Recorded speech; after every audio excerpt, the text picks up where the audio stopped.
Yeah, Derek, you're absolutely right, man. Sean went back through him. He was like, "Hey, dude, that was like episode 33 last week because I named some of the episodes differently. Like the Superman and Lois episode, I didn't number it. So he was like, "Yeah, I think going forward we'll just put the regular episode numbers in there." I said, "Well, hopefully we get to a part where we don't have to do episode numbers and I can just title them." But hey, everybody, how's it going? Hope you had a safe and awesome week this week. I have been on camera so much since last Saturday. It's been crazy. I was actually on the show Monday with Bigby for Best Coast Comics. You know, a show that at the beginning of that I was like, "Hey, man, I don't know if Bronze has like a set time, but we don't have to go the 2 hours, man. If we can only make it to an hour and a half." Lo and behold, we get to 2 hours and we still have half a thing to go through. So the show ended up being like 2.5 hours long. So that was really fun. Wasn't as big on viewership because most of the time we got we got Bronze's folks in there, but it was still a good room. Still a good room, still a good time. Very out of my wheelhouse what we were doing, but I still had a good time, and hopefully, when both of them are back on, they'll invite me on again. But I mean, we had a 5.5 hour live last Saturday. Then I was on that show. Then we were on the Q&A, which next week's Q&A is going to be more fan casting. What Kyle doesn't know is when he thought I still had like 40 more fan castings, it was just because I built the PowerPoint on top of a different PowerPoint. But luckily for me, we did enough fan casting. I still have some to put those on there so I can make slides so we can be a little professional when we do that show. Because, I'm all about professionalism. But that'll be the Kyle and Jay Q&A fan cast part 2. I will get the thumbnail for y'all later so y'all can see it because he struck a childhood memory, not only for the show itself but because people always told me as a kid I looked like this person. So I'll grab that thumbnail here in a little bit. Before I bring the other hosts out here, want to say last week I bragged a little bit. And it wasn't even so much a brag. I was thanking people for subbing up to the channel and watching. Well, in that week, we lost 3 subs. But that's okay. It's okay. We're still at 624 subs. A number that, if you would have told me that 3 or 4 years ago, never thought we would have made it to that number. So I still thank every single person that subbed up. Hopefully, there's something on the channel for you, even if it's not the lives. There's videos, unboxings. There's some reviews on here. I'm always like, whenever I see anything for Superman, I try to do something. That's something we're going to get into too. I had a hell of a time trying to do a short for the TV spot that dropped yesterday, I guess. It was crazy how long it took me, and it was crazy how I finally got it to work. So, without further ado, this is going to be, I would say, a random episode, but that's how most of them are. Very seldom do I have an actual plan. Let me go ahead and bring on the Weird-Opes themselves. Eddie and Nope, how we doing? Hello, Hydra. Nice touch. Hydra. Nice touch. I liked it. Thank you. Yeah, it was nice. I hope Chris Evans don't mind. Yeah, I know. Bigby sent that to me. He goes, "Hey, man, I clipped this out for you. You think you'd be able to use it?" I said, "Well, I can use it in the intro, but also I can just randomly decide if I want to."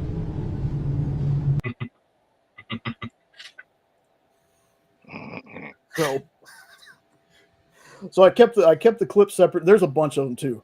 There's another one that has Red Skull that does it. Like I got a few of them. I'm gonna work in throughout the shows. Hope Disney doesn't get me, but they don't have lawyers or anything. I do got a couple of things to discuss, and I want to get not only y'all's opinions, but the folks that are going to be coming in the chat here. I didn't do it. I saw some headlines recently and some talking recently that kind of irked me just a little bit.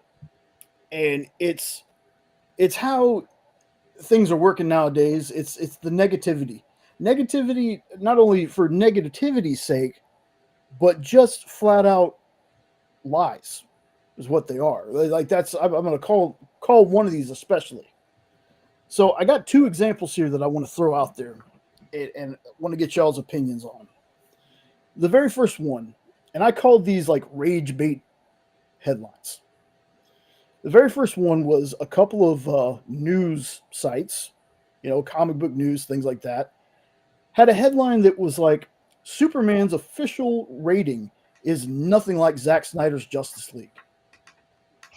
Well, why would it be? Why does it matter anyway? That's like saying this Aliens movies is not the same rating as this movie over here. What does it matter? Like, that feels to me, you could have just said Superman's official rating is PG-13 for violence and mild language. Why did we have to throw the other movie in there like that? So that was the first one that kind of got to me. That was the first one. The other example is on the Marvel side. And Marvel doesn't just do this with movies. It's another thing that Marvel does, it kind of, or not Marvel themselves, but folks that are trying to get like a Marvel scoop. This is Marvel officially casts our new Deadpool, and he's perfect. Now, this is a voice role, for one thing. It's a voice role for a VR game. Now, the voice actor is Neil Patrick Harris, which I'm totally fine with. I am. But why not say Neil Patrick Harris will voice Deadpool in a VR game? Like, exactly, Derek. I know you do. But it's just like, I would have clicked on the article if you had told me Neil Patrick Harris was going to voice Deadpool. Right. It's a headline just the same. Yeah. And I noticed that they also do it like, so-and-so has been recast in Marvel. And they're not talking about a movie. They're not talking about a voice cast. They're talking about a comic. You can't recast a character in a comic. You can recast a voice role. You can recast an actor. But you're saying you're recasting a character just to get somebody to click on that thing to see what the hell you're talking about. Like, I don't know if that works for y'all. Like, I don't know. Have you ever looked at a headline that said something, you go to click on it, and it's crap? It's like a complete lie. Daily. Yep. Especially for comic book and pop culture stuff. All the freaking time. Right. You could sit there and call this one that, Hydra hates on everyone else's opinions, and that could be the clip. But it's just us talking about opinions, Or I seen another one the other day. I think it was on another channel where it was saying like, the worst Green Lantern, and it had a clip from Superman movie, but then you click on the video and you watch it, and it was just talking about how this character's supposed to be based on Guy Gardner, who was kind of the more, the biggest jerk of them all. It was really all that it meant by the headline, but that's what it was labeled. So I saw that same one. Nope. Mm-hmm. And I thought for sure they were going to start bashing him as an actor already before the movie. Yeah, it was just. I've never seen that guy bash him, but yeah, I did a video somewhat just to test it out, just to see. The thumbnail says, "Does James Gunn really know the source material?" Or at least that's what the title of the video was. Now, I didn't bash anybody in it. That was a legitimate question that I was going to ask. But the way I worded it, I guess. But before anybody, and I won't call this dude out because I'm friends with this dude, and once I talked to him about it, he kind of understood. But the first thing, not even mentioning this other director's name, they said better than Zack Snyder did. And I said, well, can you explain that to me? I'm not saying that Zack Snyder did or didn't. What I'm asking is, with everything that, or is it? Yeah, it's, I don't know. Like I said, I need a better mic.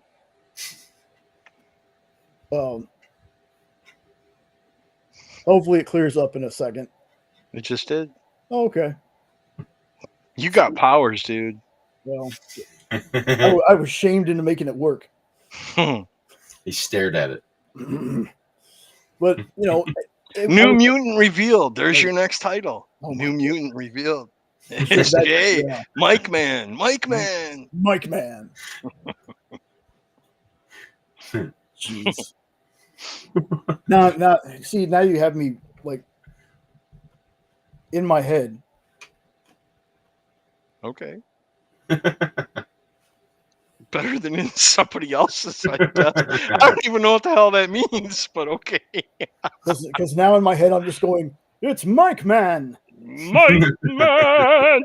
the mighty. No Anyway, volume too big. No volume too small. This thing goes to 13. Ooh, He comes in waves. Oh, well, yeah, true. But I told y'all it's gonna be off the rails, even more so than usual. Guaranteed. So I talked to the guy and I was like, well, I wasn't saying like that James Gunn doesn't. I just want to know from your perspective, like from outsiders, not just mine, because a lot of the things he's taking from is he's grabbing characters that aren't as well known to some people. Like some of these characters are well known to a lot of us, but there's some characters he's taking that are not, have never been on the big screen before. But much like Guardians, much like Peacemaker, they're completely different to how they are in the comic. So it's not that I have an issue with that. What I have an issue with is when people say, well, this character didn't act like anything like they did in the comics in this movie, but the same thing's going on over here and we're okay with it.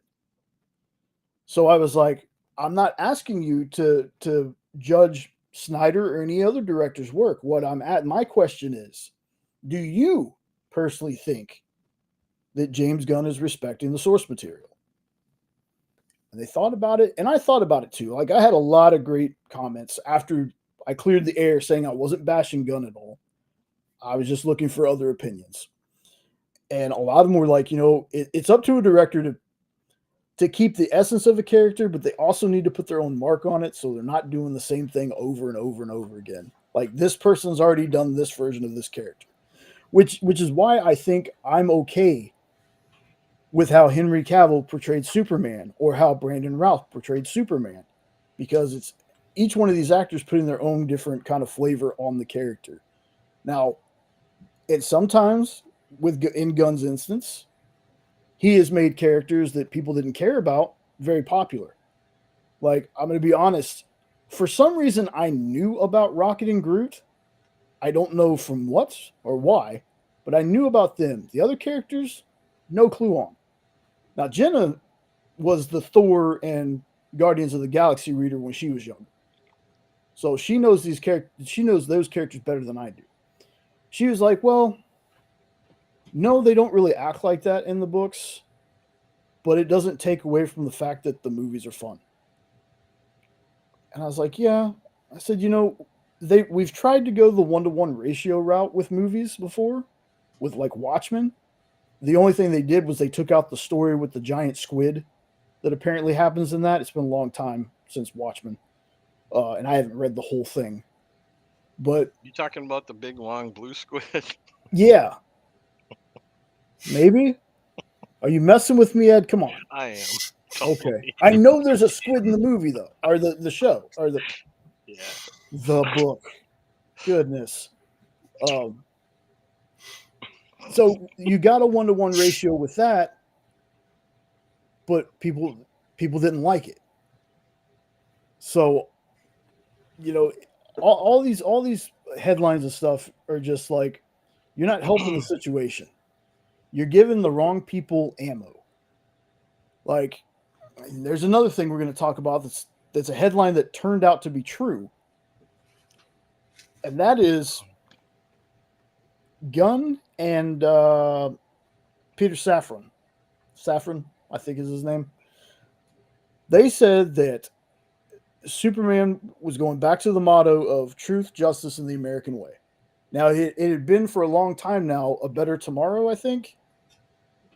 Well, just recently, which I find kind of strange with the movie being 34, 35 days away, maybe less, it's changed again to one that usually I can go with the flow of things, but it's now changed to Truth, Justice, and the Human Way. That just sounds terrible. Now, I've given more than enough critique on my ideas of the suit. Okay, we can move on from that. Why didn't, if you weren't going to stick with Truth, Justice, and the American Way, why didn't you just stick with Better Tomorrow? Why did you have to change it to something that sounds so, I don't know what it is. It doesn't fit. It's stupid. I'll say it. It sounds stupid. Okay, so it's not especially since Superman's not technically human. He's Kryptonian. Right. It's the whole thing is stupid. I hadn't heard that one. Well, it made more sense to leave it American Way, especially when in that one trailer, the plot seems to be that he intervened on a war on America's half, and he's like, it wasn't on America's half. So I don't know. Go ahead. Nope. Sorry, I didn't mean to cut you off. No, you're fine. You're fine. But it's kind of just like, that doesn't really say Kansas to me, and not that it's supposed to indicate where he's from, but it always kind of seemed like something that could come out of the Midwest kind of thing, just that saying anyways. But I don't want to get political or nothing like that, but it kind of sounds like it could be along those lines, why they might have changed it, unfortunately. Well, and you know what? I can totally see that. I can totally see that. I mean, that's the reason when they changed it in the first place. But it's kind of like, well, you already had Better Tomorrow. You already had something else there that sounded better. Like, there's something about the Human Way that just hits my ear wrong. Mm-hmm. And it's like, well, everybody had it changed to begin with. Then we changed it back to Truth, Justice, the American Way. And then not right before, but, close enough for the movie coming out, we're going to change it to something completely different. And there's part of me also I haven't read too much up on it, but I'm wondering if some of these changes come from the fact that one of the versions of Superman is going to be public domain. Like some of the oldest stuff. Yeah. Due to negligence, something like that. Yeah, maybe that's why they changed up the suit the way they did. Maybe that's why they're changing the saying. I just know, and I think it's like 10 years. One of the I can't remember which one. If it's like the original Action Comics one, Golden Age one, I can't remember which one. But I know that they said Superman is going to public domain. So I don't know a whole lot about public domain characters. Like, it feels like once they're in there, everybody can use them. Does that mean that you can never get the character out again? Like, it's certain versions of those characters. So like Popeye, you can't just go out there and just use old Popeye cartoons for your own content or anything like that. But the original old very first iterations of Popeye, those are public domain now. But they did change and alter his design later, and then that one's actually still trademarked and copywritten. So that's how we're getting things like Screamboat Killy. Right. Or the 100 Acre Woods, so now they can do Winnie the Pooh stories, but it's not the actual Disneyfied version of Winnie the Pooh. That's still copyrighted by Disney. Blood and Honey Forever. Right. The Pooniverse. Yeah. Look, I'm just saying. I don't know if that's a terrible name or a genius name. Okay. I don't know, but we've been living in the Poohverse ever since Corona. So there you go. Well, like the Pooniverse. It sounds worse. Just saying. Yeah, I'd be really interested to see like how, like, I've always been fascinated with that stuff. It's like that means what? But again, does that mean once it goes in there, you like cannot get that version of the character? Like you could like, Dude, the company like Warner Brothers kind of thing. Yeah, like Steamboat Willie went into public domain. Can Disney never purchase that character to get back the rights, or how does that work? Correct, because I believe it's something to do with like they can't file on the original ones due to something that wasn't filed years ago, and therefore it expires, and that's when stuff like this happens. But I mean, each one's different, obviously, because it's all based on, like I said, different ones. So this one could be on the very first teaser that they had before the Action Comics came out, or something. Could be is what's going to public domain, or some of the very first ones. Who knows? But I can't imagine that they would have let that one slip. The one that actually lets them hold Superman as their own. Yeah. But like I said, I can't remember what version. All I know is I think the thing said it's going into public domain in the next like 10 years. Yeah, and there's a few other big properties that are kind of like that too, but same situation, to where it's like early iterations that aren't the more public known ones, but still recognizable though. Most of them. Was Action 1 1935? 9, I 30. think. 38 or 39? Because isn't it 100 years? So it would be whatever version of Superman is 100 years old in 2035 would be the one that would go. That's what I understood anyway, is it's 100 years if no one else has bought the copyright or anything. Something Like that. And the only people who can buy the copyright are the original people who owned it. And if they never sold it or gave it away and they pass away or whatever, it just becomes public domain. That was my understanding. Yeah, it's a lot to read up on. And obviously, without being a lawyer, don't take your advice from us. Everything I know about public domain, I learned from Dan Wickline. Cool.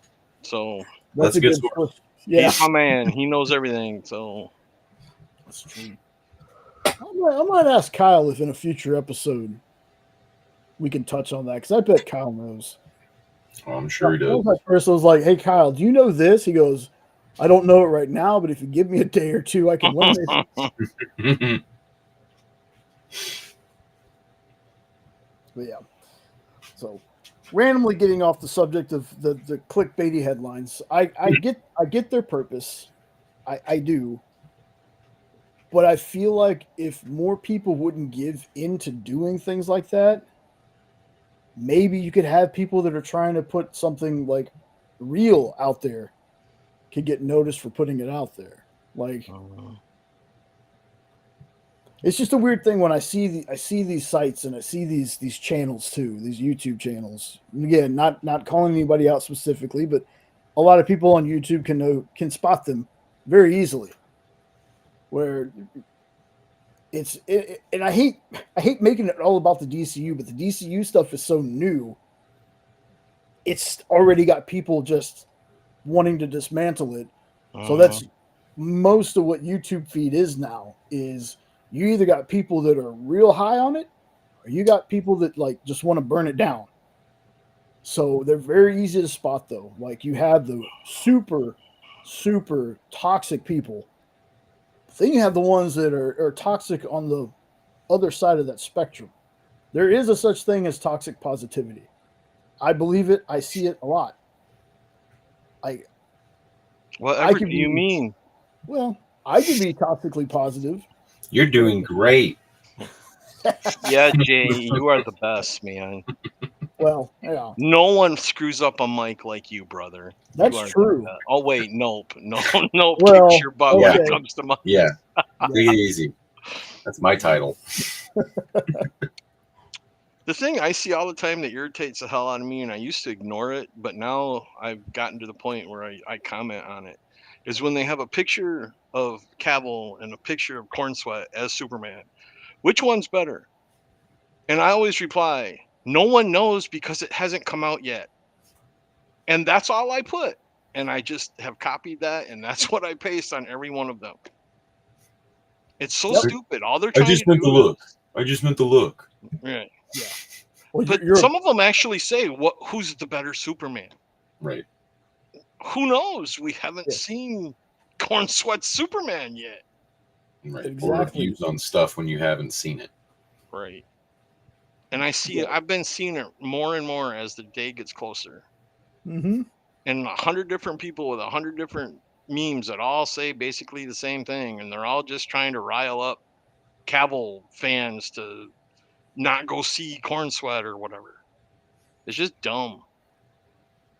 But seeing those things is what prompted me to do that one little short I did on Superman about giving it a chance, because I just got so pissed and sick of seeing it.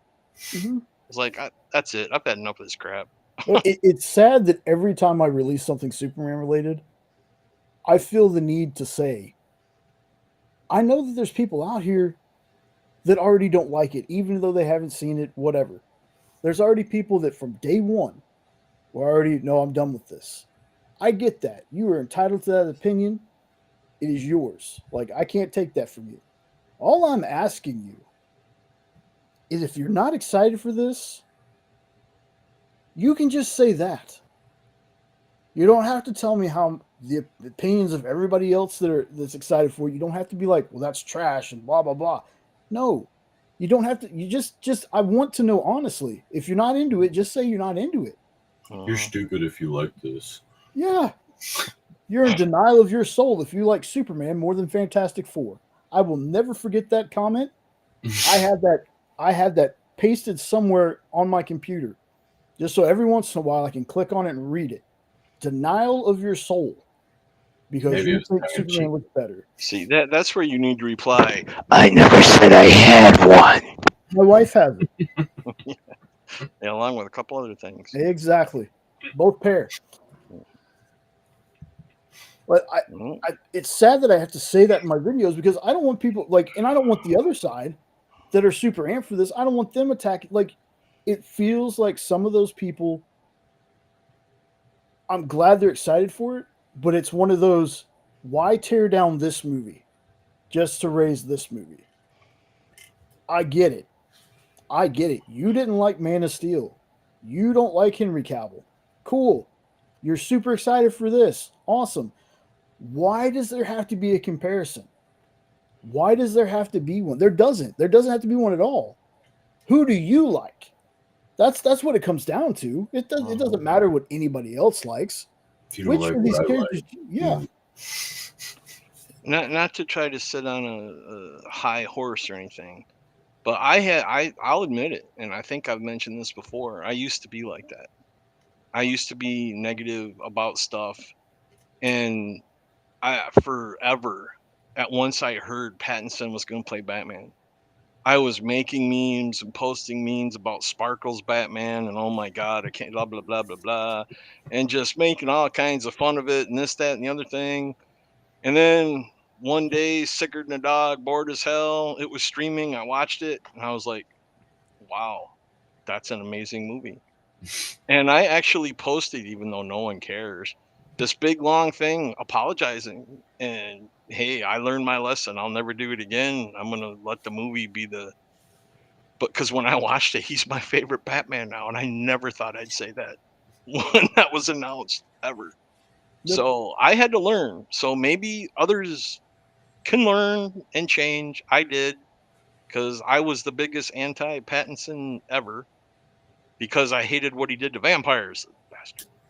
But he was an excellent Batman, and I've learned to shut my mouth, watch the movie, and judge it after.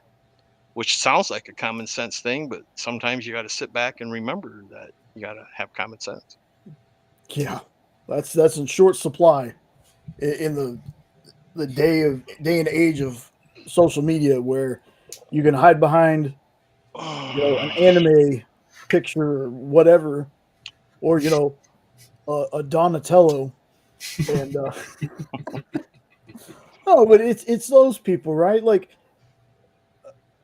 I try not to post in a lot of different places because I'm not comfortable getting dogpiled on. I know these are strangers on the internet, but if it comes to a point where I have to turn off comments or just delete my comment, I would, but I've always been like the one time before I started doing this as my job and started posting all this other stuff a long time ago.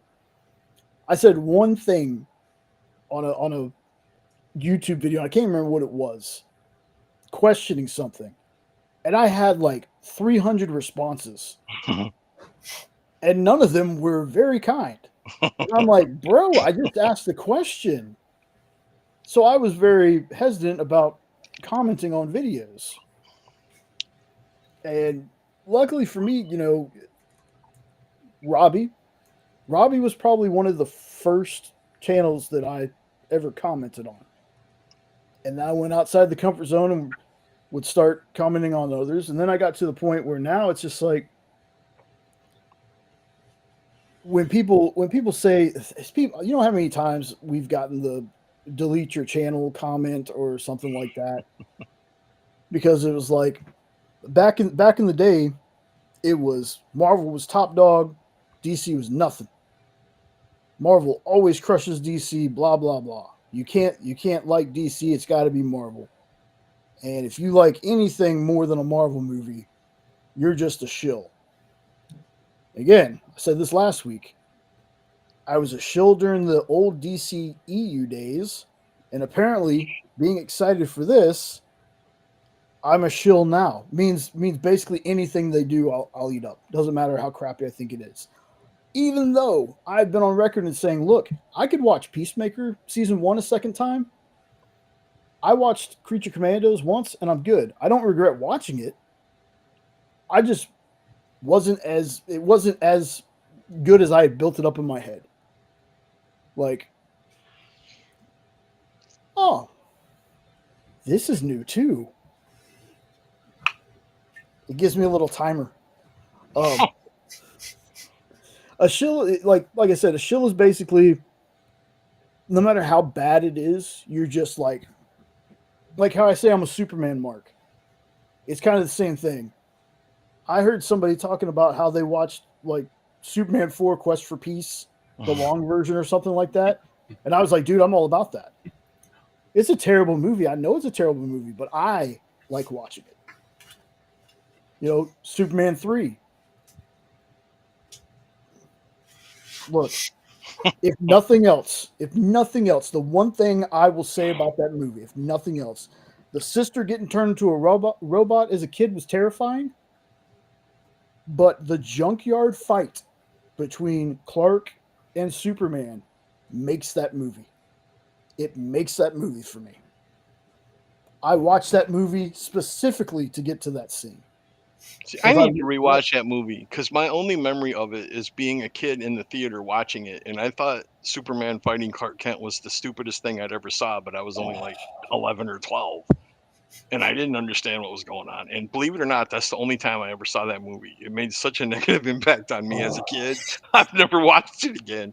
I always watch the first two, and then I'm like, okay, skip to Ralph. Man, the fight is my favorite. Like I'm gonna have to watch it again. I love that part. Like him. Who was it? It was him beating Clark into the ground like he was a spike. Or it was the other way around. I can't remember which one. There was that part. Wasn't a car compactor part of it? Yes. Or am I thinking of something else? Yes, he throws Clark into the compactor, and you think Clark's done for. And then Clark like rips his way out of it. And I'm like, whoa, Clark's a badass. And I was rooting for him. And next thing you know, he's back to old Superman. I think that was kind of a weird introduction to them doing red kryptonite, because it was man-made kryptonite that he added the tar or whatever. I was just going to say, wasn't this all caused because he saw tar as an ingredient in a cigarette or something? Yep. I swear to God, I have not seen this since I was in the theater, so I'm trying to lube up the gears to remember this movie. I remember nothing about Quest for Peace. I don't remember a thing about that. Nothing. Other than the goofy-looking, weird atomic Superman dude. That was voiced by... And the cartoony-looking stuff. Was he really? Mm-hmm. Didn't know that. So the dude that was playing the character couldn't use his own voice? I don't know why they decided to go that route, but It was supposed to be because I felt it was again a weird out of the way, kind of the weird out of the way that they did Red Kryptonite for 3. This was like Connor Kent, and Connor Kent was a clone that was Superman and Lex's DNA. Am So, I thinking of the wrong thing, or is Superman 4 the one where when they were flying, it looked like a cartoonish thing? oh, it probably was. They ended up fighting on the moon. Yes. Oh my Yeah, God, I remember that. Yeah. that was 4, and it all started because they go to a museum that has like this 100,000 pound weight holding a strand of Superman's hair. Yet they clip it off with bolt cutters. That's how they get Superman's hair. Don't get me started on that. I'm just saying. Like I don't know. I don't know. That's so 100,000 pound weight. No I can problem. remember this is going back. This is going back to little Eddie. Little Eddie. Little Eddie wondered way back when, because there were some scenes in the George Reeves, the best Superman ever, series where it would show him shaving, and my mind was like, how's he cutting his hair if he's like indestructible? Even as a little kid, I remember that. So yeah, the bolt cutter thing was stupid.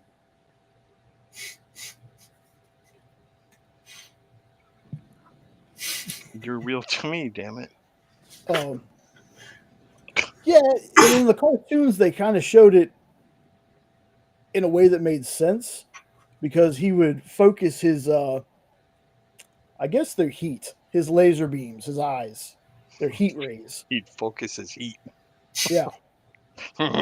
He focuses that little laser, bounces it off, and that's how he shaves his face. Because I'm guessing his own, because as we saw in Superman and Lois, his own powers can hurt him. Mm-hmm. Like when he shields Jordan's eyes. So his own powers can hurt him.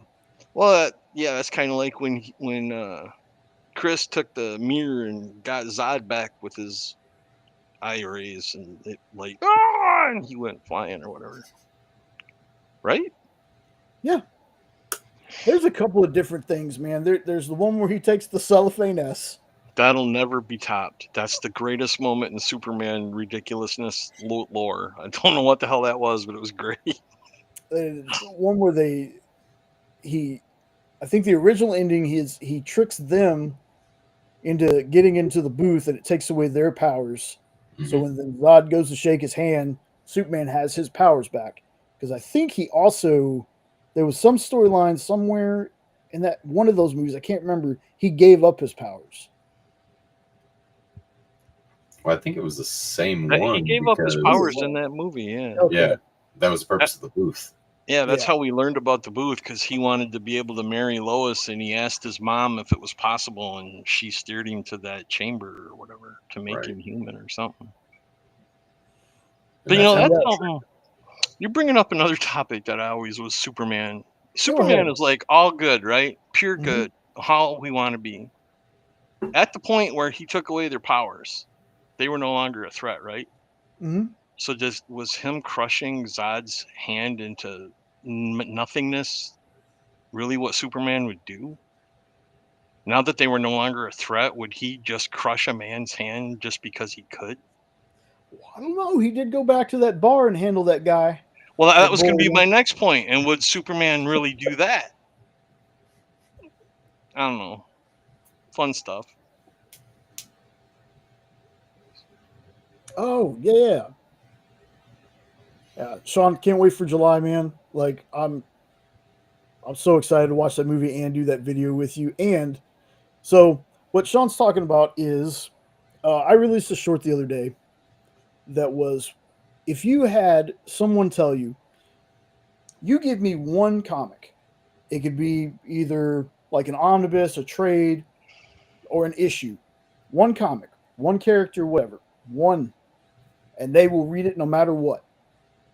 What would you tell them to get? And I did that because I have a favorite book of mine called The Standard from Comics Tribe, written by John Lees. And that made me think, it's a short. I don't want to go into too much detail in the short. So I had already reviewed this book 5 years ago, I think. So I was like, well, you know what? Let me link it. Let me link the video to the short. Oh, you're good. Being a crybaby. I'm sorry. Right in the middle of me talking. You're such a baby. Goodness. He hears her outside, so he's like, oh, she's so far away from me. But I was like, when I did this, it was under Triangle of Truth. So we had our old intro, an old outro, all that stuff. So I was like, you know what? What if I recut it and be really lame and call it the Hydra cut? So I went in, I cut out the end and the beginning, put our new intro in there, put an end screen with me talking about, present Jay, talking about past Jay, and put it out there. Now, again, I do these videos specifically for a reason. Getting views is nice. It is. But the fact that John Lee saw it when I shared it in my story, and he shared it in his story and thanked me because he was like, he goes, you have no idea. I can't remember verbatim what he said, but it's basically, you took me down this awesome trip down memory lane. This was a book that I didn't know that people still talked about and all this stuff. So I was like, that's the point. That's the point for some of these videos for me is if the creator sees it, that's like, they could get 2 views and one could be the creator, one could be me, and I wouldn't care. So after I did that, Sean has a really good one. Now, he's already done a short and a review on this, but it'll be his first shortened video he's done in about a couple weeks now. So trying to gently ease him back, so people will believe that it's not just me that runs the show here. Is this that CN guy you're talking about? Yeah, CN. There's the other chick that comes in here every now and then. She's a part of it too. So he's hopefully this will get him, when he gets time, because he just hadn't had the time to do anything. So it really has been kind of just me putting videos out. That's why you've seen the videos have pretty much gone to the lives, because I'm like with all the work that I'm doing now. Granted, when I did this short, I have 4 other ones I've already scripted out. So I got some shorts and stuff coming. I have something very awesome that I can't talk about. Let's just say I had to give somebody in a comic company my address so they could send me something. So I'm super excited about that. I'm finally getting a package from Nancy. She finally remembered my address. I'm going to have that. I'm really excited. And behind the scenes at the EXP, my goodness, y'all, if I could tell y'all what is going on and some of the conversations Kyle has had that he's told me about last night, if I could shout that out, I totally would. But I can't because nothing is super final yet, but it's another strange way for me to plug my job because I'm always going to do that.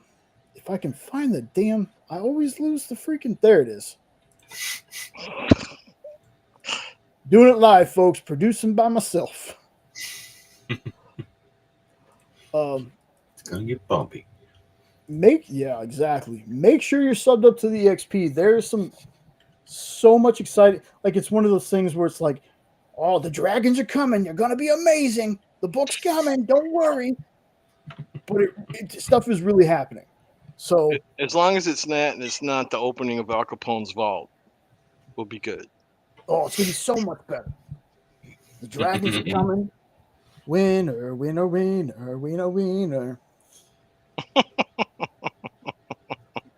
One of these days, man. One of these days, we're going to get in so much trouble. I would expect nothing less. Yeah. But I've already told Nope several times, if we live closer to each other, we'd all be in jail. Oh, dude. Oh, my goodness. Sure. Yeah, 100%. But yeah, that's what's going on with the channel here, folks. The EXP, place where I work. I love it. Like you would think. So Friday when I got done with on Nancy's show, producing her show, uh, I had actually put the Flames of the Phoenix on my phone. It was just like I don't know, trying to get them views, I guess. But it's Facebook. I don't know how it works for Facebook. So I had it on. So when I got done with her, I popped on there and I said it there, and I was like, you would figure with the fact that I produce shows like this for a living, I would get tired of watching shows like this. I would be tired of comics and stuff like that. Nope. And I mean, nope is in like no. I was gonna say he's talking to you, dude. Say what? Huh? Huh? But that is another good show, folks. I'm going to tell y'all, CBSN. We cross over on the CBSN sometimes too. It's a Facebook only group. Check it out. Friday. What is that? 9 Central. Yeah. You talking Flames of the Phoenix? Yeah. Yep. Yeah. 10-1 Eastern. Yep. And I can vouch for them because they've been my LCS for the last 3 years. Yeah, good. They're great good people. Yeah. So like Nick says, keep 2 tabs open. Watch Nancy because I'm there, and Nancy's is a fun show, and we're starting to get like 20 plus people in the room every Friday, which is definitely amazing compared to when I first started working there, working on that show at least. So that community is steadily growing, and anybody that's doing comic sales, bless them, okay, because that's not easy to do.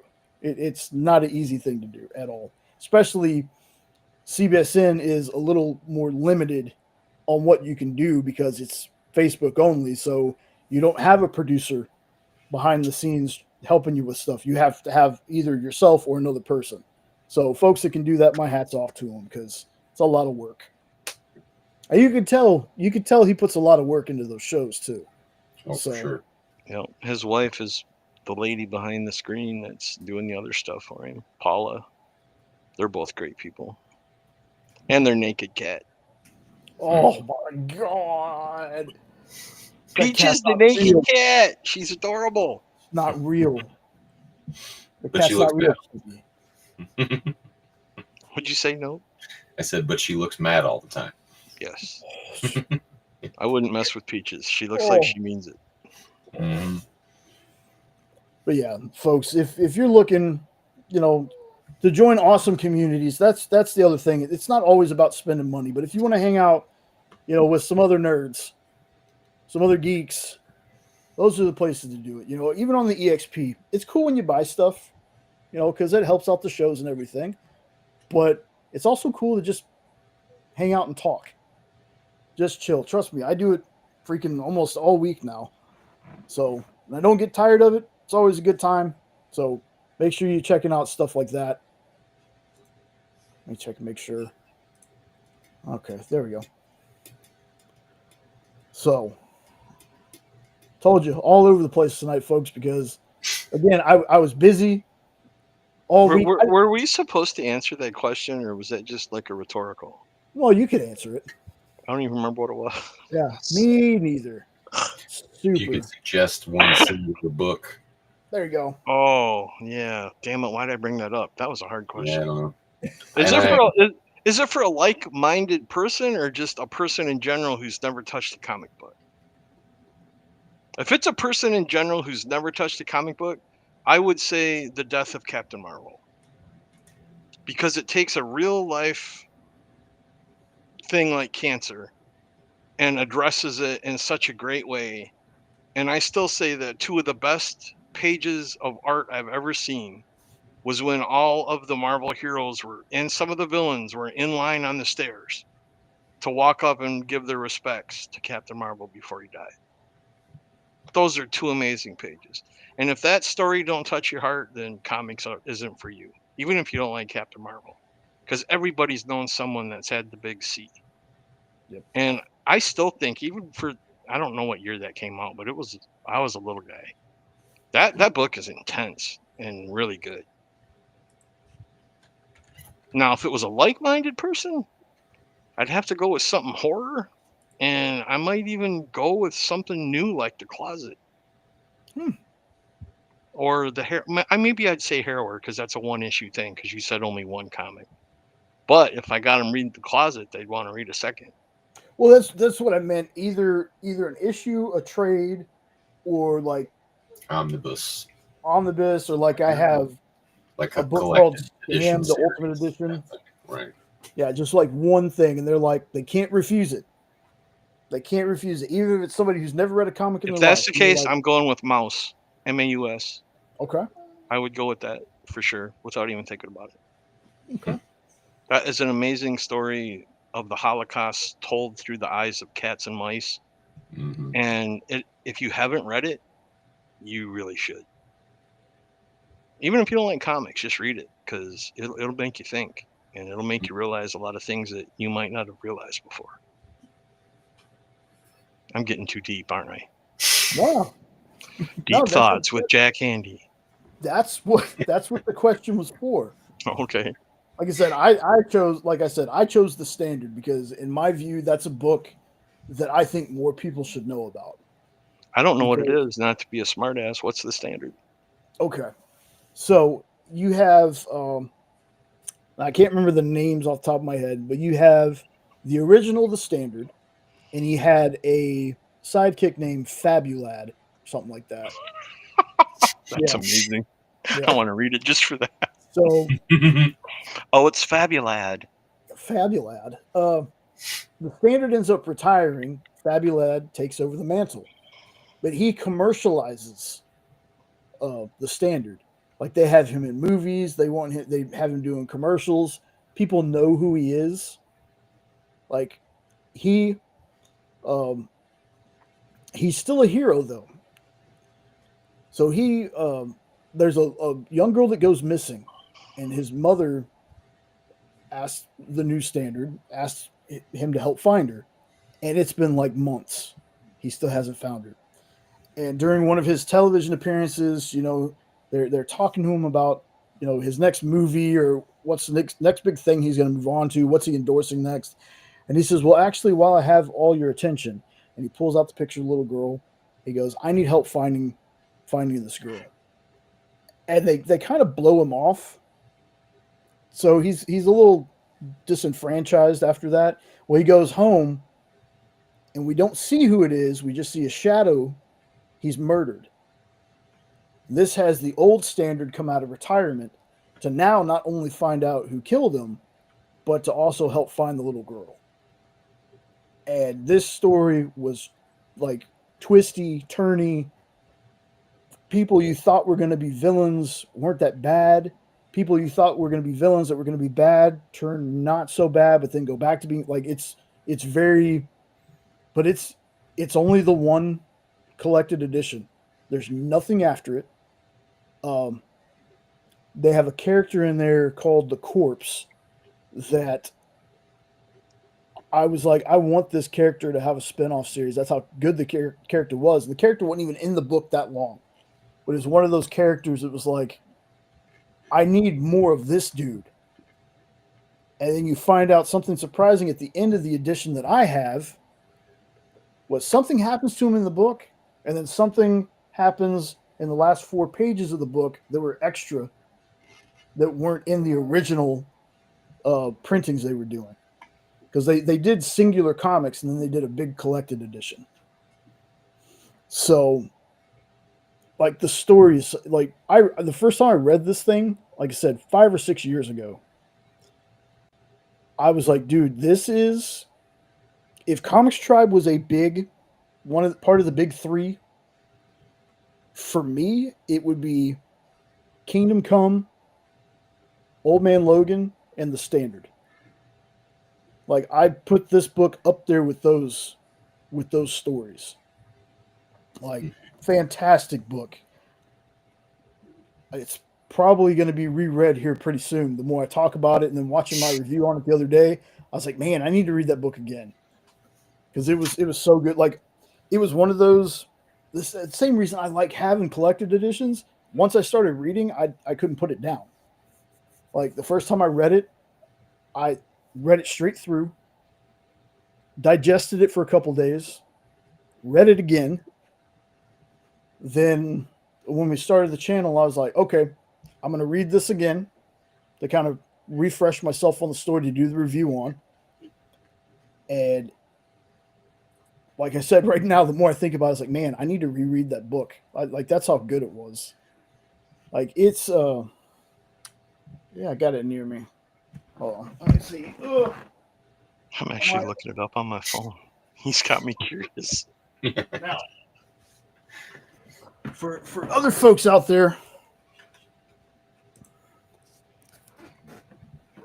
I will open the book to show Ed some of the art. But this is a silver and black cover, like pretty. You're so mean to me, Jay. I love I you. know. I'm going to open it up, show some art, though.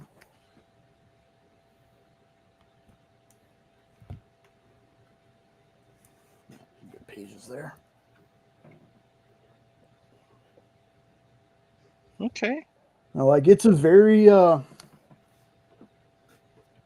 not super language heavy, but it is very pretty violent in some places. Make sure I'm not opening to spoilers and stuff. But yeah, that's a Comics Tribe book. I don't even know if they have this on their site anymore. They might have it by nefarious means. If you can get it, though, I'm just saying, if you can get it, I would totally get it. Because I'm going to be honest with you, I don't think I got this from Comics Tribe. And I even told Tyler James that. I say, hey, man, I got to be honest with you. I bought this off of eBay. Like, I bought it off eBay along with one other book. And since then, I've never bought another thing off of eBay. It's always been through Comics Tribe. The books are that good that I was like, well, I could get it cheaper here, but I definitely want to support them and buy it there. But also wanted to show this to Ed again real quick.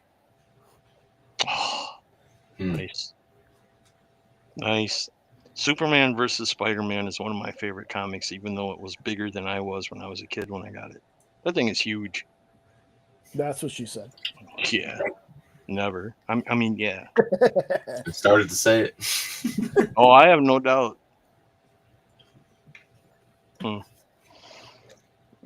Yeah, I was looking up that one while you went to get it because you had me interested.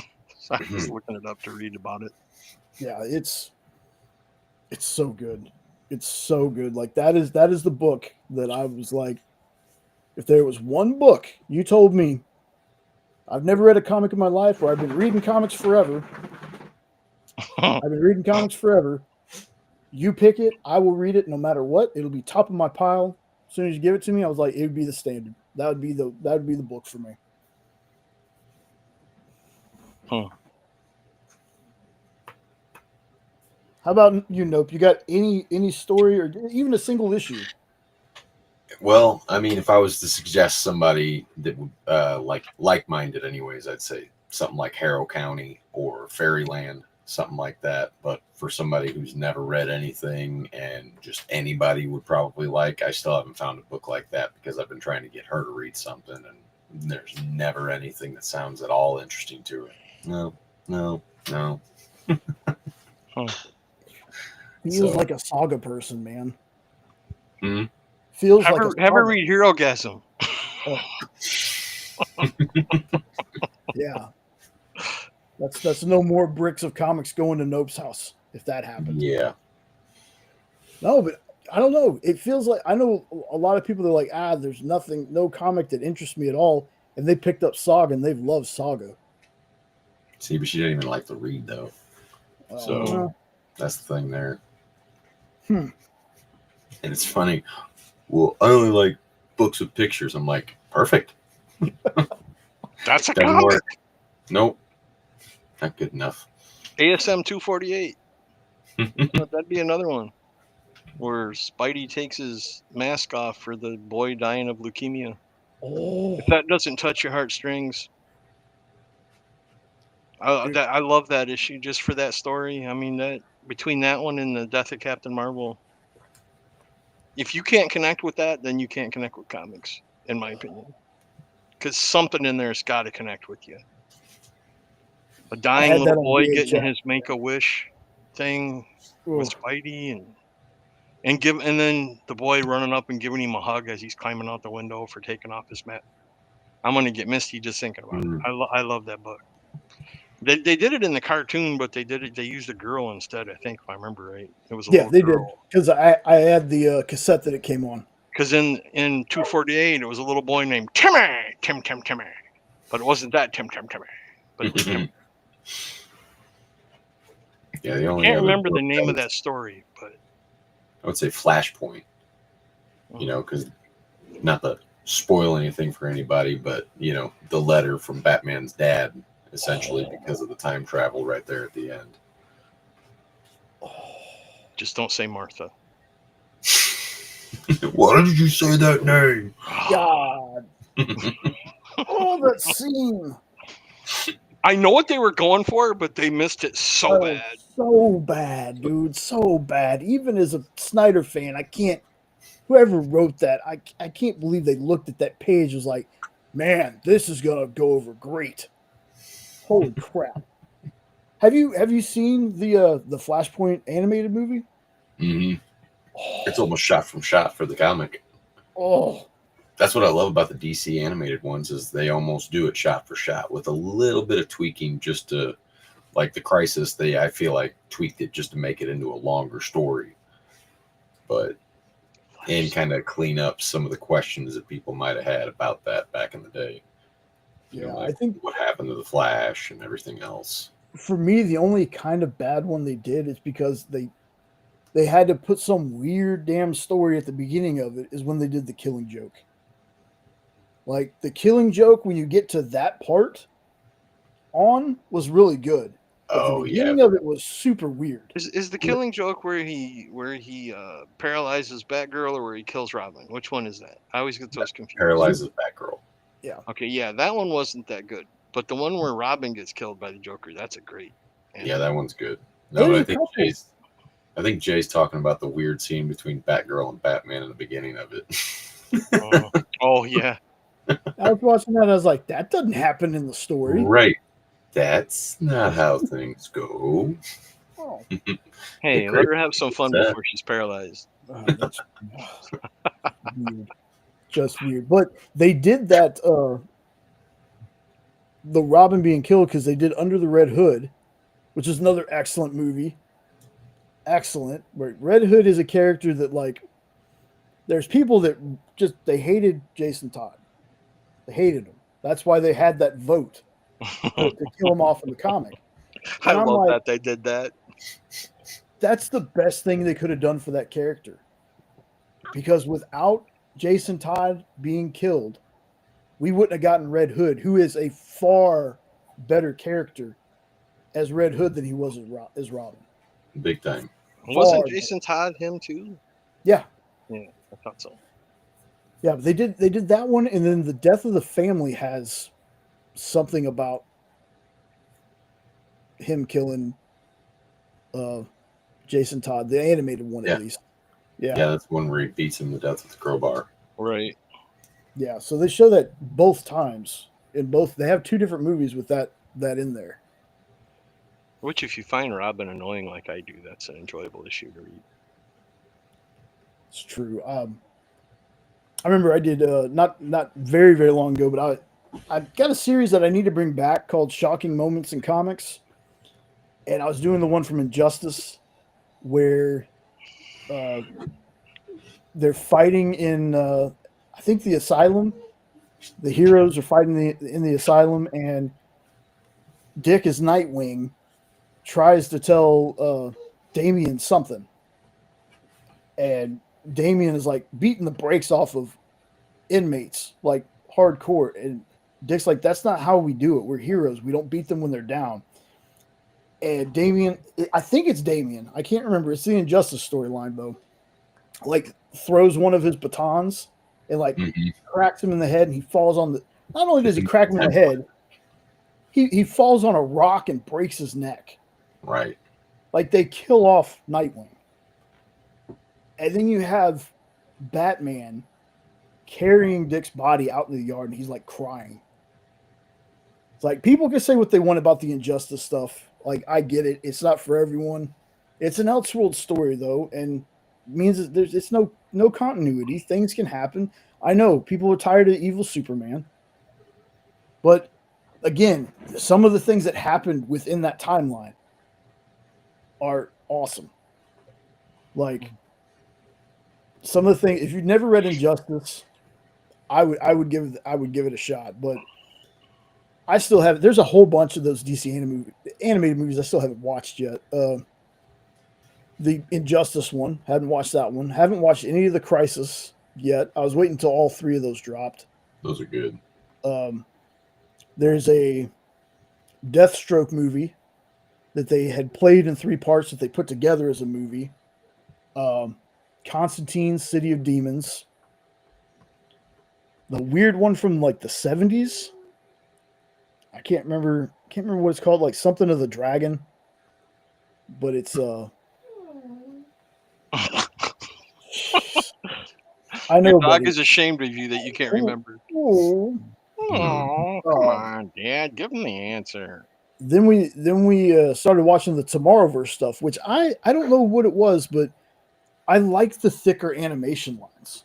Like when they started doing that, yeah, they went away. Like the old DC animated stuff had like a almost anime like feel to it with how it was drawn.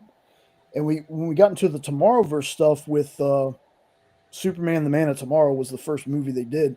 It has like these thick black lines around the characters. So it's got like this thicker animation line. For some reason, I really dug how that looked. But again, outside of that, I think Man of Tomorrow is the only one of those that I watched. And they did like Legion of Superheroes. They did a Batman one where Jensen Ackles voiced Batman. There's a couple of those. Now, I think with everything that's happening in that universe, I think those are kind of done for now. I think we're going to start getting. I need to find the list, but Gunn released what they're trying to do. It's like 2 live action movies, 1 animated show, 1 animated movie, and then some other stuff. Like they've got a release list of what they're going to be doing. I saw that list and it depressed the hell out of me. Because I saw the years on it and I'm like, will I be here? I'm getting to that age. I mean, that's the other bad thing. Plus and minus with this. On one hand, it's a brand new universe. It's a fresh start. They can they've gotten a 10-year roadmap that they've planned out. There might be more connectiveness between the movies and the TV shows and stuff like that. It's the Marvel formula kind of, but maybe even better because Marvel, even though it's all connected, always made me mad because it really wasn't that connected outside of the movies. It was kind of connected loosely through the shows and stuff. Right. But yeah, on the negative side, if it fails and the whole thing is scrapped again, which again, I don't see Superman failing. I don't know if it's going to hit $1 billion or anything like that, but I don't see the movie failing. But if it does, that's the other thing though too, Jay, is define fail. Because some people, a $300 million movie, that ain't a fail to me. But yeah, no. Without going into the money part of it, it's more fans and critics like it, but you kind of need it to make the money, so they see like a worth of doing sequels and things like that. But it's like if there was a reason this thing is panned, nobody likes it. I don't see it happening, but the percentage of what if. Are they going to push through like he said they are? They're not going to try to course, because that was one of the biggest problems of the DC EU is when something worked, they leaned way too hard into it. And if something didn't work, they swerved the hell out of it. And that's how we ended up getting a Suicide Squad movie that was cut by a trailer company. Because people enjoyed the trailers so much that they took David Ayer's cut and then a cut from the trailer company and decided to throw the trailer company's cut into the theaters.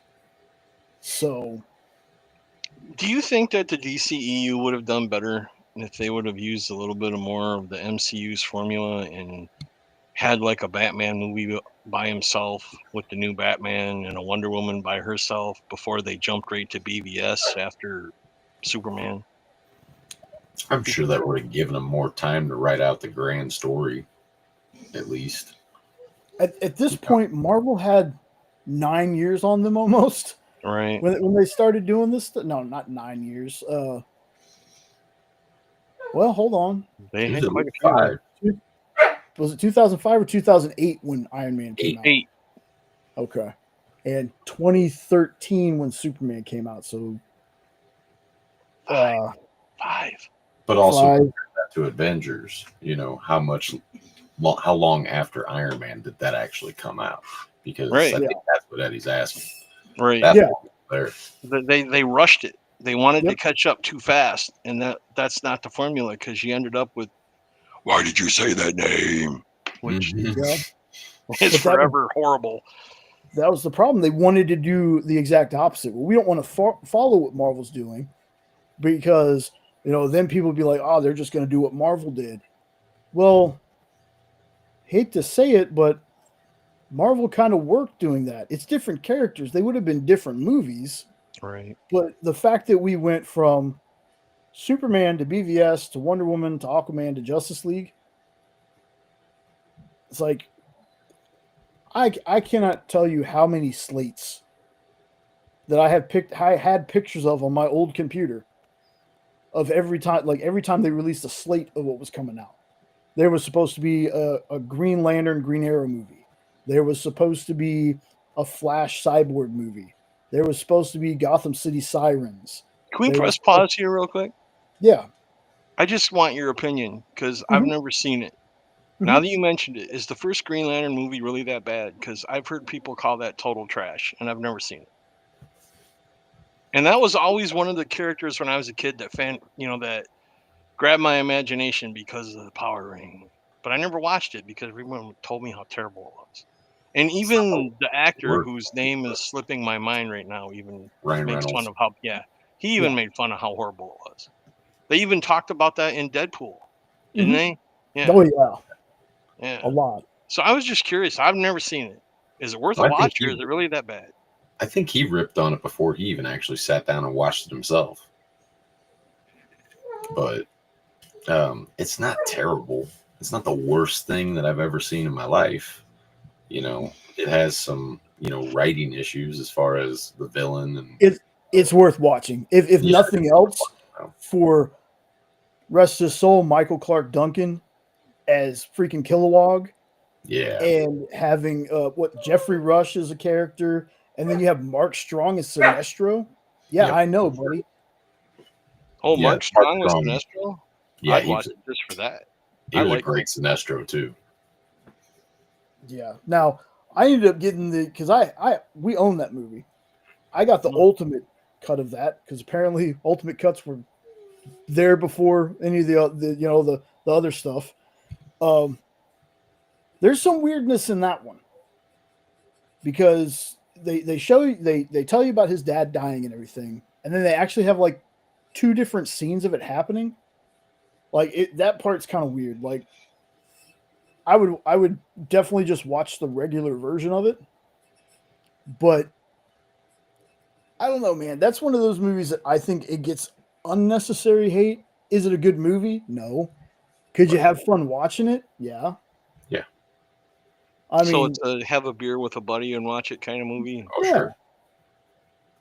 Yeah, it's not a good movie by any means, but that's like saying that Howard the Duck is Oscar worthy. Hey, now watch Dude, it. I love Howard the Duck, but come on, man. Howard the Duck deserves an Oscar for movie of the frickin' year. I love that movie. I love that movie. I do. I love it too. And Bueller's Principal should have got Best Actor. I can't remember his name. Thomas Jeffries. I don't know. I don't remember at all. Doesn't The matter. dude that ended up getting possessed by the demon that was coming, and Give me he the was key Ferris code, Howard. Bueller's principal. Mhm. Yeah, I know. Yeah. I want to say Thomas Jeffries. He's Okay. in prison now. Mhm. Okay. Well, that took a dark turn. I was just talking about the character. Yeah, no, I was gonna say that too, but I'm not even going to ask because you're both acting really weird about it. So I have a feeling I don't want to know. No, you it was don't. weird. You don't. Not the funny weird either. Mm-mm. Gotcha. Point taken. Hold on. What are you looking up? You don't have to tell me why you went to jail. No. Dude. Unfortunately, I know exactly why he went to jail. Jeffrey Jones. Jeffrey Jones. Jeffrey Jones is his name. Yeah. I got to be honest. Everything I saw him in, I loved him. He was great. Yeah, he was a good actor. There's a reason he's not in Beetlejuice though. Oh yeah, he was in Beetlejuice. Yeah, he was one of the ones doing the Deo dance. Mm-hmm. Yeah. There's a reason he's not in the second one. Gets attacked by a great white shark. Right. I wondered why they killed him off because I knew he wasn't dead. Yeah, we'll have that talk after the show. Doesn't have to do with an island, does it? No. Oh, okay. No, he didn't need an island. Not officially. Right. What'd you say? Nope. I said not officially, and Jay said he didn't need an island. Gotcha. I think I know where you're going. I did not mean to cut you off, Jay, but I've been wondering about that movie forever. And when you mentioned Green Lantern, I had to ask. Oh, no. That's great. That's great. Tangents, man. We survive on tangents. Captain Tangent. Yeah, you could almost fix that movie with an edit and some reshoots, truthfully. Yeah, like it's one of those things where I kind of want to see the movie that Dan was talking about, because Dan got to read the first script of that movie. Dan talks about that a lot when anybody brings up Green Lantern. He talks about reading the original script, and he goes, the original script was much worse than what we got. Oh, really? Like, not the other way. Not like we missed out on something great, but something about Carol reignites his power ring with the power of love kind of thing. That's a totally different ring. I know. I just puked a little. It's the power of love. Like, you could have just had a Celine Dion. I know, buddy. Could have had a Celine Dion song playing. Isn't that one of the other colors? The think the sapphires. Or maybe it is a sapphire. But yeah, one of them is sapphire. Just like sapphire. There's the Indigo Tribe, Red Lanterns. That's the thing I'm most excited to see, because I think one of the dudes that got cast is going to be a Red Lantern in the Lantern TV show. Yeah, they said they were going to get into that with the. I want to see Atrocities bad. The Red Lanterns are my favorite lanterns. Like, I love the Blue Lanterns just because of Blue Lantern Flash. Right. But the Red Lanterns, dude, Atrocitus and Dexter. I can't wait. Like, I want to see Dexter and Rancor. Oh, so bad. Oh, you might like Blackest Night, Eddie, since you haven't read it, because zombies and Batman gets a yellow fear ring. Like Sinestro has. You had me at zombies, nope. I'm in. I'll read it. Yeah, it's a great story. What's like Darkest Night, you said? Darkest Night, yeah. The main story, I think, is only like 8 issues or something like that. I got this great deal on eBay many years ago. I'm still missing, I think, 1 or 2 volumes of it. But we have Rage of the Red Lanterns, the tie-in, Prelude to Blackest Night. We got Green Lantern Corps, or this is Green Lantern Corps, Blackest Night. We have Rise of the Black Lanterns. All right, so which Blackest Night are you wanting me to read? Nope, if there's 55 of them. I'll show you. I'm getting there. Yeah, there's a main one that has no other additional names with it. Blackest Night Green Lantern. Blackest Night Tale of the Corps. Because this was an event. Blackest Night Black Lantern Corps Volume 1. That's Black Hand on there. The main baddie. I don't even think I've read all the tie-ins to it. Black Lantern Corps Volume 2. Oh, good Lord. And then Blackest Night. Ooh, go back down. That's what she said. Oh man, that dude in the back is gnarly looking. Which one? Aquaman? I don't know. I can't tell. Well, now he's being a jerk. Those are in color. Oh, it must be the glare then, because it just looks like squigglies to me. Oh, now I can see the skull dude at the bottom. Is that a tentacle dude? Or am I seeing things? One of them Is there a tentacle dude there? Yes. Yes, and I want to say the skull dude is that one Green Lantern that looks like a freaking Pac-Man. Yeah, he kind of looks like MODOK. Yeah. Did this come out before or after Marvel Zombies? Who copied who? Oh, God. I think that was 2008. Or around there. Okay. That's a good question. So Marvel Zombies was first then. I find it hilarious when they copy each other. That's so funny. Deadpool, Deathstroke. Yeah. Let's see, this is... And they're all within a couple months of each other, too. Copyright 2009, 2010. Look, it's Cousin It. Yeah. He bends over and he turned into Cousin It. Glasses and everything, man. Give me a sandwich. The thing I can't figure out is I actually have one of these signed by Jim Lee and Dan Didio. I just can't remember which one now. The Jim Lee? Yeah. You met him? Yeah. Him and Dan. Is it? I can never remember if it's Didio or Didio. I always say Didio. But they came down here for Houston Strong event. It was during Hurricane Harvey. Oh, I had the Justice League Day comic that all three of them signed: Jeff Johns, Jim Lee, and Dan. But yeah, we went there. Jenna and I went there to get some books signed from him. That's when Jenna told her story that she's like, if I ever meet Jim Lee again, I got to apologize to him. Oh, Lord, what did she do to Jim Lee? A very sad story about how she found an issue of Wildcats in the trash that someone had thrown away. And that was like Jim's comic from Image. And I was like, I'm telling you, he was just tired. But she's like, it looks like I really hurt his feelings. And Dan was sitting there beside him laughing. Like, you hear that? She found that in the trash. But yeah, I got to meet him. He walked past us while we were in line, and he was like, "Hey, how's everybody doing?" And I looked at Jenna. I was like, "Jim Lee just spoke to us." Like I was fanboying out just a bit. Like, super nice dude, the both of them. We've had Dan on the Experience a couple of times because he was working with Frank Miller. Was it Dan that almost knocked Jim Lee over or something on the way to the bathroom? Somebody told a story about running into Jim Lee and almost knocking him over or something. It probably was. That was a funny story. Yeah, it probably was. Who it was. It probably was because Dan's huge. He's like 9 foot tall. Yeah.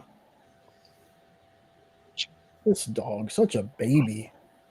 Oh, he's scratching behind at your dad. Be nice. She's not here constantly touching me.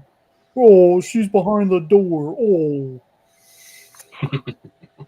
Now, were you talking about the dog or you? Just to clarify. Sometimes me, sometimes him, sometimes both. Hello. Now I just have this huge stack of comics sitting up to me. It wouldn't be any different here. Goodness. But yeah, if nothing else, Ed, you can read just the regular Blackest Night, just the main story. Okay, so let me ask you this. Let me put a little twist on your question. Mm-hmm. I grew up a Marvel guy.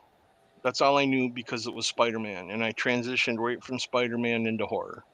Okay, that was basic. I knew all the Marvel dudes from the cartoons and blah blah blah blah. Okay. For someone who's a comic fan, but not a DC fan and has never read DC, what one DC book would you challenge them to read to see if they'd like it or not? Because I had somebody do that to me and it won me over. And then I'll tell you what book it was. And that's when I started reading DC.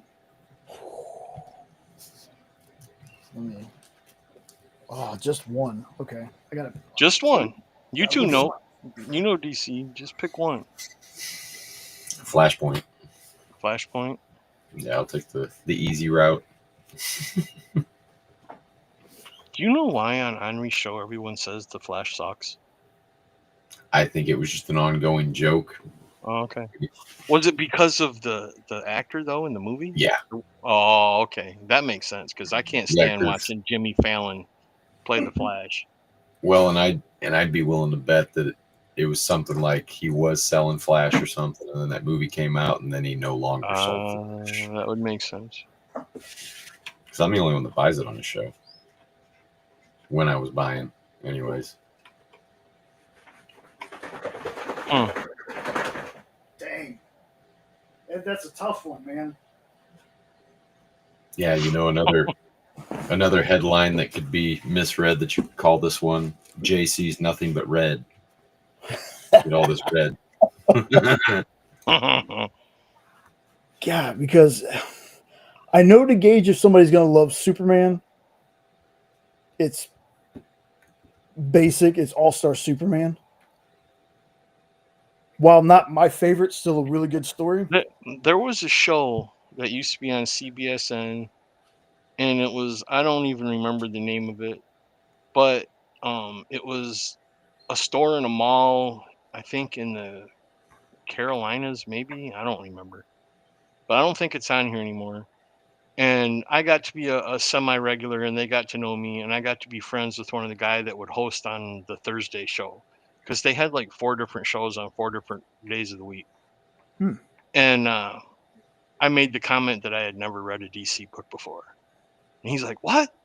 And I'm like, yeah, I've never read one. I've always been a Marvel guy because I've never gotten into it. And he gave me a free book. He says, you read this book. I'm going to give it to you for free. I'm going to put it in your box for free. Read this book and come and talk to me.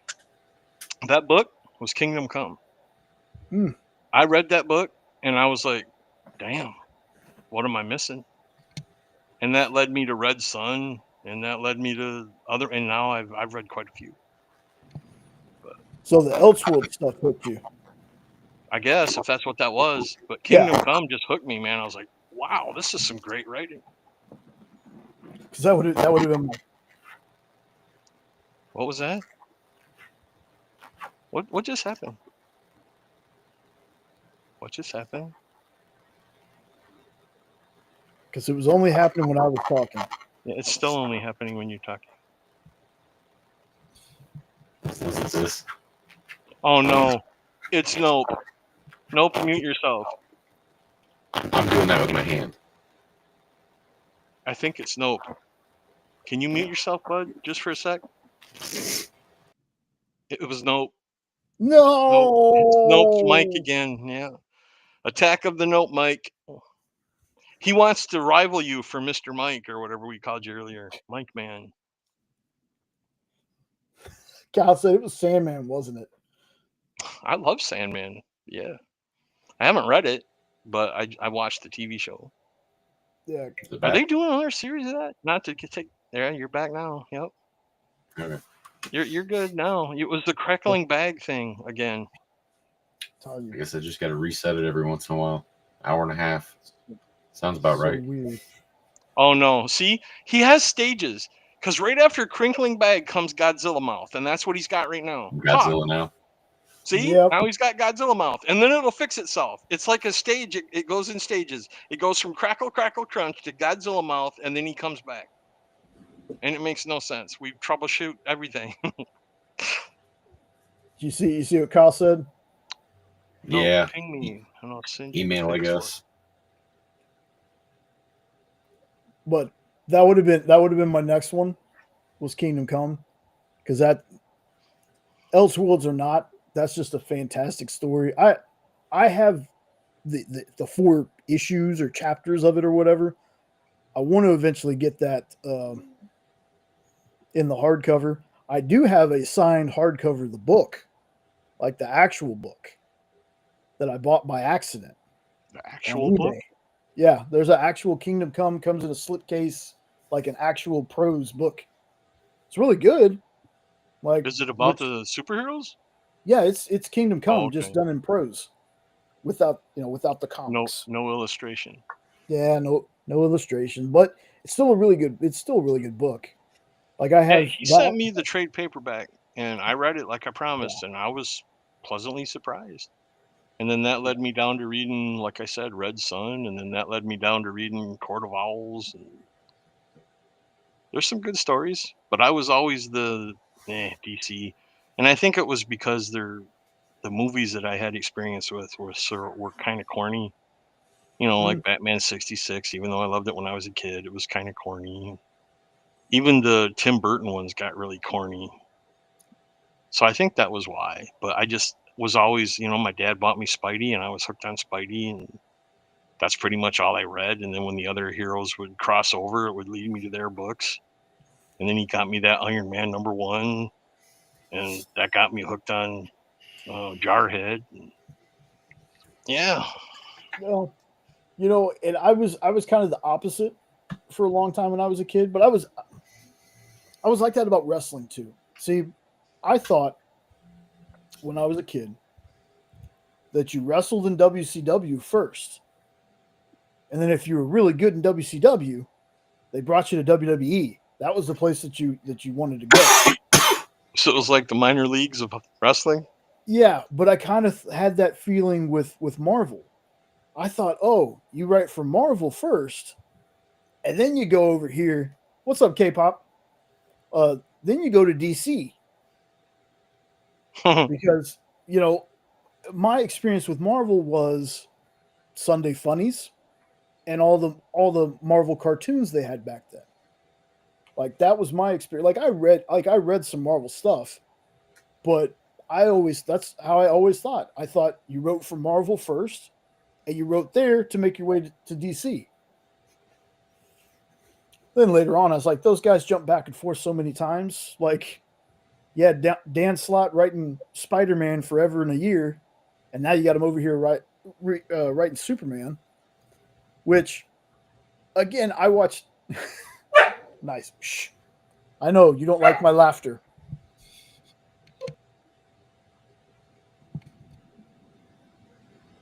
Well, yeah. I mean, I can see that. DC was God. Well, even when I was a kid, remember the Slurpee cups? Oh yeah, When they did Marvel Slurpee cups, you had Black Widow shooting lasers out of her hand, and Spider-Man was swinging at you, and then they do DC cups, and it was Robin getting dressed, and Batman just like smiling with that teethy, creepy, it is now. and it was like, Bye, Ed. Love you guys. love you too, bye, hi, bye. Who's on? I don't have my glasses on. Nope and Ed. Hi, no. Bye, no. Love you guys.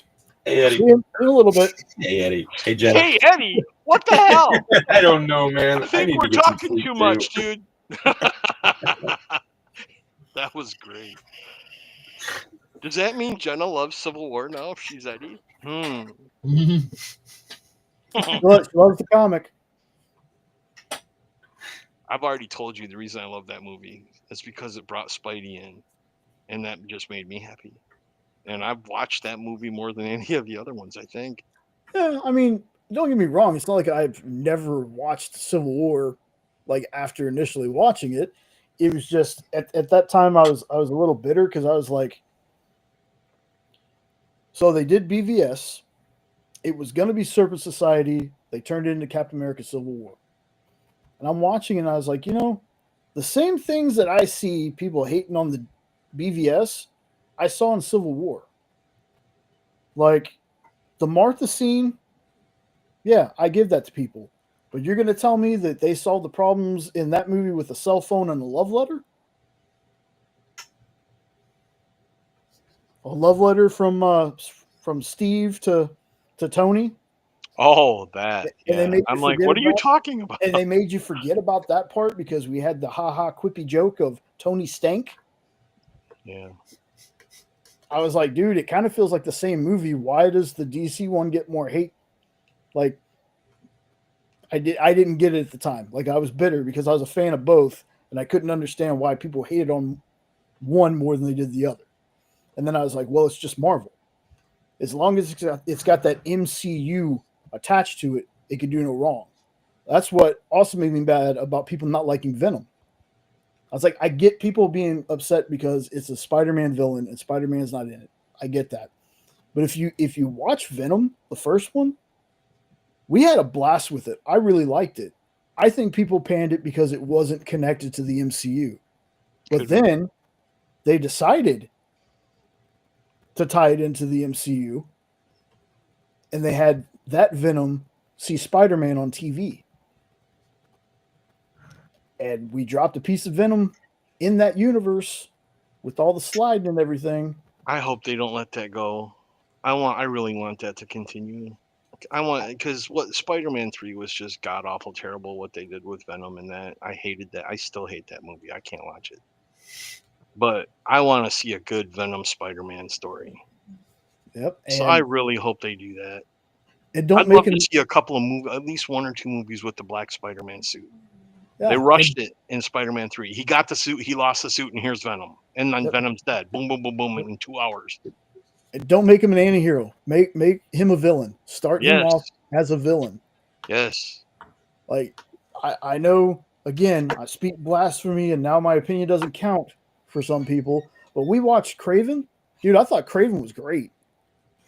Like, it wasn't the Craven from, like, Spider-Man lore. It felt like it's a what if or Elseworlds kind of story. But Jen and I had a blast watching that too.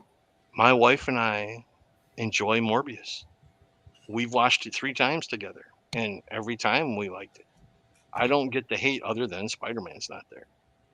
Mine is because it just felt rushed. That's my complaint It about did. It did. It did. That's fair. Like, Jenna didn't like it at all. Imagine that. Well, I won't have to watch it again, but her complaint about it was like the same thing. It was too fast. Like, it didn't feel like anything had any room to breathe. So, but for me, it's like, so if it's not in the MCU, it was garbage. If it's not connected to the MCU, it's garbage. But everything they put in the MCU was perfect, peak. You can't go any better. And I was like, well, Kpop, to be fair to you, we make the joke about you being live all the time, but there's so much content to watch. I still have not watched Penguin. I want to so bad, but I was like, well, we had the 3rd season of Invincible, and I watched that. Then we decided to do the Final Destination franchise, and then we're watching Big Mouth because Jenna's finally caught up with me. We still have 3 more seasons of that to watch, and there's so much content, not only superhero content, but just good content to watch. Did you ever think you'd live in a world where there was too much comic content to watch? Isn't that a great problem to have? It's so great. It kind of reminds me of the people that used to complain about cable back in the day. They're like 300 channels and nothing on. I said, we just added channel 55, The Cube, to where I lived, and channel 51. That's how I got to watch Shotgun Saturday Night and WCW Worldwide, because they were replays of wrestling. I didn't have cable growing up. It was basic TV. Same here. Maybe 10 channels. I never had cable till I got to college, and that's why I almost flunked out of college, because I was mesmerized by having cable. And then Kyle's sitting there watching Adam 12. Okay, and yes, the original Adam 12. One Adam 12, one Adam 12. Yeah. And then tell you something about what makes me mad. I wish there was a different model for Netflix. 2 seasons minimum. 2 seasons minimum. Because if you're not going to get 2 seasons minimum, then you need to wrap it up in 1 season. Because Jenna and I have started so many great shows just for them to get canceled. Prime 2. Oh, Prime's the same way. I still want Paper Girls season 2, damn it. And there are shows that I can't believe were canceled. Like, we watched Chaos on Netflix. It was like Jeff Goldblum as Zeus and like all the gods. We thought it was a tremendous show. 1 season. It kind of wraps up, but it was canceled mid-season. And, you know, we got the big one that I got to bring it up at least once. Even if it's not here, I bring it up on the EXP all the time. Swamp Thing being canceled right through, you know?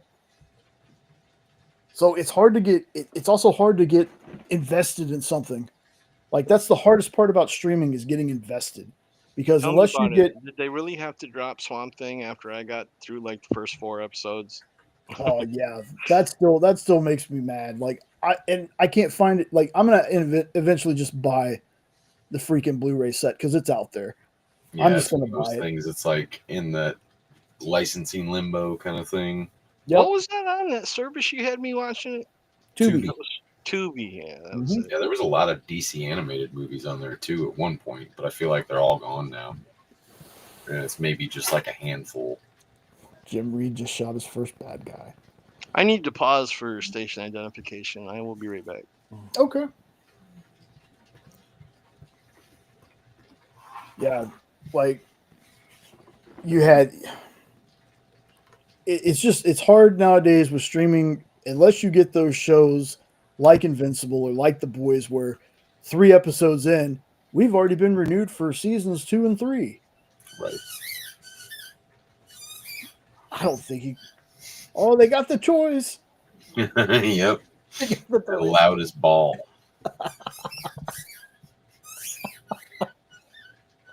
See, my dog just barks. If he ever Well, barks they to bark talk, plenty for sure. yeah. We tried to take him to the park and we couldn't even get out of the parking lot. It was just like they seen everybody like "Woo, woo, woo," just trying to just tell everybody they were there. Like, nope, yep, we can't do this. And they're choking themselves on the leashes. It's like, we should have brought harnesses. So we're prepared now. Yeah. It just So won't is stop raining. Oh man, dude, it feels like every time I want to cut the grass, every single time, like she cut the backyard the other day while I was working. And I was like, all right, I'm gonna cut the front grass, the front yard.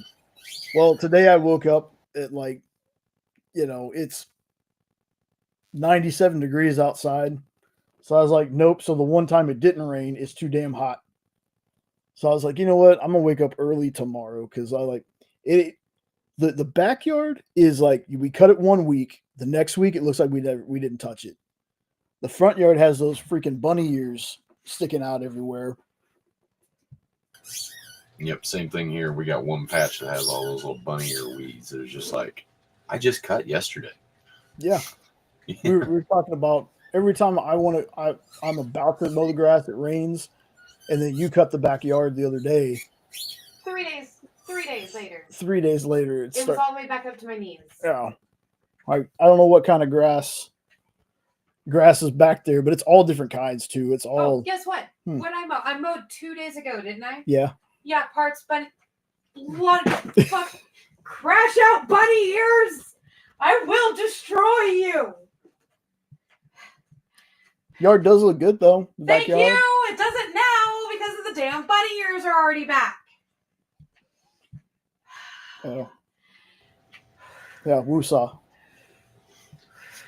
Us Texans in our grass, man. We just always cutting the grass, it feels like. I'm gonna fight it. Same thing here in Missouri. I'm gonna fight my grass. Okay?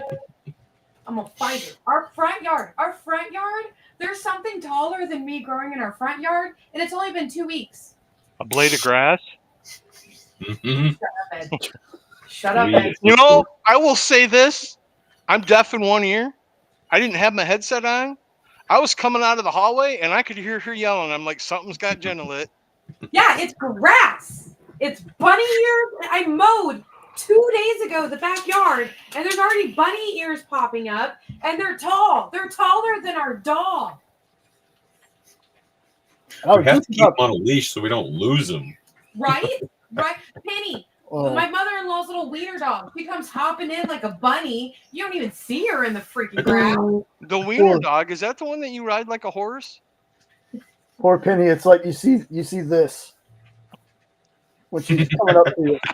And I just mowed 2 days ago. Oh, I got to talk to somebody in the car about Civil War today, and they were just as upset as I was. Because we were talking about the Marvel movies these days aren't as good as they used to be. And he's like, yeah, they started taking a turn for the worst at Civil War. And I was like, oh, I can't even get started on Civil War. I go off. Like, I get really upset because it's one of my favorite storylines in the Marvel universe. Like, the Punisher wasn't there. We needed to have an established Spider-Man. Cloak and Dagger weren't there. And he was like, right? So we spent the whole 20-minute ride just, like, ranting about Civil War. And I was like, I feel seen. I'm going to fight my husband. I'm trying to let you know what Ed's doing. I'm going to fight Ed. Love you, Jena. You play the lies and slander. Oh, Ed. Hey, Ed. Yes, ma'am. I sent Jay a TikTok video today of a tornado catching fire, and it scared the bejeebus out of me. Mm-hmm. And then it set the whole field on fire. And I don't know how Jay can send it to you, but I need to know if it was real or AI. Okay. There are such a thing as fire tornadoes. So that's a real thing? Yeah. If a forest is burning super hot, it'll start to spin because of the differences in the air pressure and the temperature, and you will get a fire tornado. And they can grow quite loud. That's what it almost the video I sent you. I don't know how you're going to be able to, like, I guess you can download it and then send it to him, I guess. But it was insane. Like, there's like a burning field. They were burning parts of a field. And then all of a sudden it was a tornado. It was probably real. That is a real thing. I've seen them. It was probably real. Sharknado. There are videos out there of them. The next step is Sharknado. Next step is Sharknado. I'm telling you. It's realer than quicksand. That I've never witnessed. Sharknado. I've seen alligators get moved by tornadoes and hurricanes. I'm sure you have. That's a real thing. Piranhanados. It happened Piranhados. when we were in Louisiana. I was visiting my mom for Thanksgiving. Well, yeah, in Louisiana, it rains. Y'all need to figure out a way to put her on with us. Not right now. I'm all crazy. Like, well, I didn't mean right now. I just mean sometime. Well, she got a laptop, but she doesn't like the camera. The camera's all fuzzy because it's an older laptop. Some of my most fond EXP memories involve your wife talking to me on a show. I miss getting her all riled. That there was high quality H2O. That's what that was. I was just about to tell them about our latest franchise. So, oh brother. Oh man, this is going to be good. I can just it is going to be good. So we decided, as me, someone who didn't grow up with cable, not watching all the Disney Channel movie things. Oh God. We decided. Wow. To watch. Let's see. We watched all the Descendants movies. Those slapped harder than they should have. Yes. And then we watched Zombies. Oh God, those slapped harder than I thought they were going to.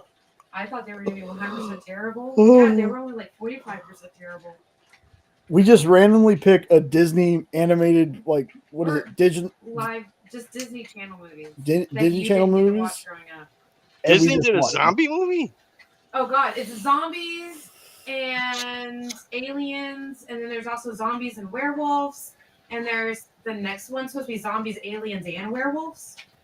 I've never heard of these. And humans. Oh, and the whole reason they're zombies is because of lime soda. Did you say lime soda?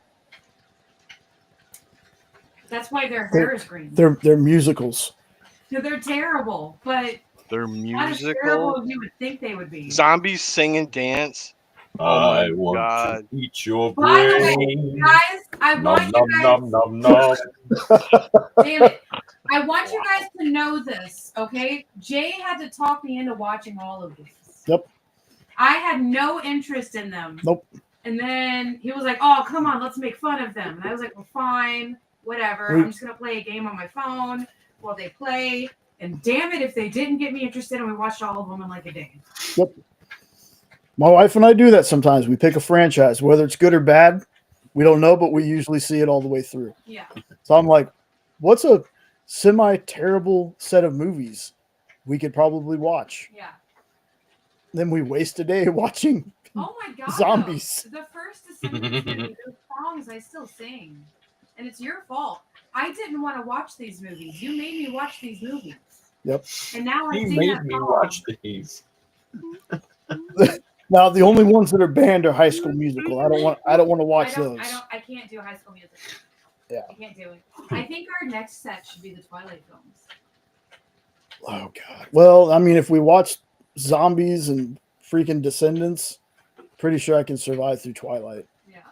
I mean, I was forced. Oh my God, she said Twilight? yep. I thought she said Twilight Zone and you were Oh, dissing God, on it. And I was Twilight about Zone's to jump good. through the screen.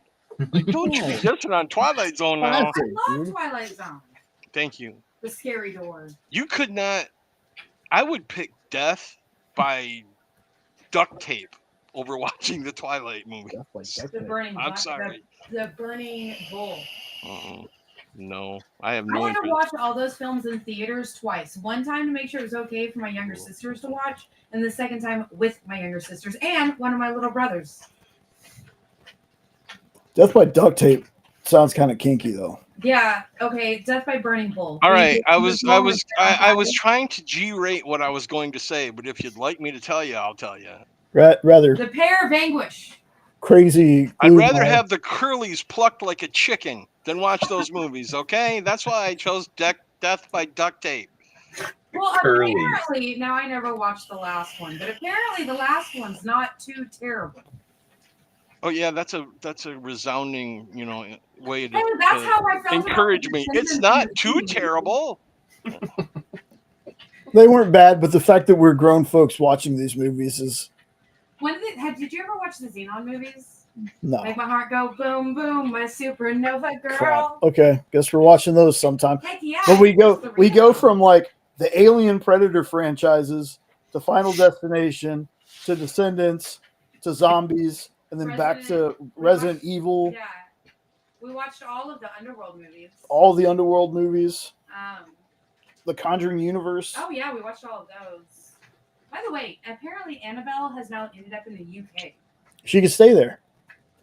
She don't ever have to come back here again. She got lost here. She don't need to come back. It's She just- should have never been taken out of the box. Was that not the one thing Lorraine said? I stand on that. Oh. So anyway, I was going to ask y'all, since Kpop said something about catching up on anime from 10 years ago, has there been any new shows y'all have been into? I was catching up on the Tick past couple days. Yep. Not really catching up, but trying to finish the second season because I think that's another one that hasn't come back or done anything more. Which one again? Because she was talking to me. The Tick. Tick. Oh, the Amazon Tick? Mm-hmm. Peter Serafinowicz is awesome in that Yep. show, dude. It's very weird. They toned the language down in the second season. Like the first season, language-wise, is very different. Yeah, I guess I didn't pay too much attention, but I know what you're talking about. The first season was better by far. Yeah. But Oh, dude, that was back when Amazon used to do this thing where they would release a bunch of pilot episodes, and you could like vote on the pilot episode, and that's what they would make their show out of.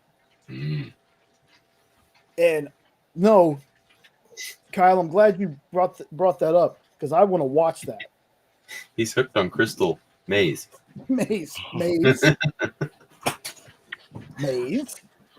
I can never say the guy's last name. Can you get Maze Mouth? Richard Abadea. I can't say his name. Amadeus? Probably, because you get corn in your teeth. Corn's maze, you know? You ever see the IT Crowd? Mm-mm. Oh, okay. If you got, I think it's on Netflix. Watch the IT Crowd. The It what? is Okay. the IT Crowd. IT Crowd? Crowd. Yeah. Never heard Like of it. instead of it being the IT Crowd, it's the IT Crowd. As It is in IT IT people? department. Yeah. Oh, that sounds something like I'd be interested in. Yeah. Chris Ayoade. Okay. Richard Ayoade. He's in that. And so is Chris O'Dowd and Matt Berry. Did you just say Chris O'Donnell? Dowd. Oh, I was going to say I just watched it. Irish actor. Trying to remember. I'm trying to think of things you might have seen him in. The Cloverfield Paradox. He was in that very not good Gulliver's Travels movie with Jack Black. Oh, that was terrible. Yeah, he was in that. But Chris O'Dowd. Yes, he will. I think Ed would love that show. That's one thing Ed's never done. I don't know if I want to do that, but okay. Take a spatula with you. Heads or tails? Oh, wait, no. Corn or broccoli? No. Yes, but going back to Crystal Maze, I do want to see that. Because he says it's like Secrets of the Hidden Temples, but for adults. And that was a show that while I was being babysat, I could watch every once in a while. Is that the dog Squeaky Tail? I just heard that and I'm like, I know what that is. Kyle. Sorry, I'm in the dark. But it's Richard Ayoade, also known as TV's Gadget Man. Those dog toys are killing me, man. They crack me up every time they start. Yeah, I can see it now. Yeah, it's Richard Ayoade. He was Gadget Man, Travel Man, all these shows for the BBC. Oh, he was in that movie The Watch with Ben Stiller. Yes. Okay. Did you guys see that? Okay. It wasn't good. It was the black dude from The Watch with the hair. Anyway, it was not a good movie. Anyway, he hosts it, but it's Legends of the Hidden Temple for grown-ups. And it's bad. Like, it is not a good show, but it knows it's bad and leans in hard. Like, the best you can get is a so-so prize. The worst prize you can get is just an engraved glass crystal. Yeah, that guy. I just wanted to show him the IT Crowd. Yes, Ed, you will flip your shit for the IT Crowd. I need to find it. IT, have you tried turning it off and on again? Oh God. Uh-huh. It's so good. And Matt Berry just direct line in my funny bone. Well, and let's be real, the funniest person on there is Noel Fielding. That's as true. Richmond the Goth. So funny. Standing in the shadows. You know what you need to do, Jay. On IFC? Hmm? Was that one of those Jay, shows that started off on IFC? No, it was an ITV show. Or Type BBC it to 4. me. I'll forget the name. Oh yeah. IFC did an American remake with Joel McHale that did one episode and was so bad it was immediately canceled. So. Yep, but they still had Richard in it. They did. Moss. Why do you think Mose? I don't know, Jay. Why can't you pronounce things? I was thinking Mose from the unmute the mic. They start squeaking. Aw, but I like this weekend. Yeah, I was thinking Moe's from The Office.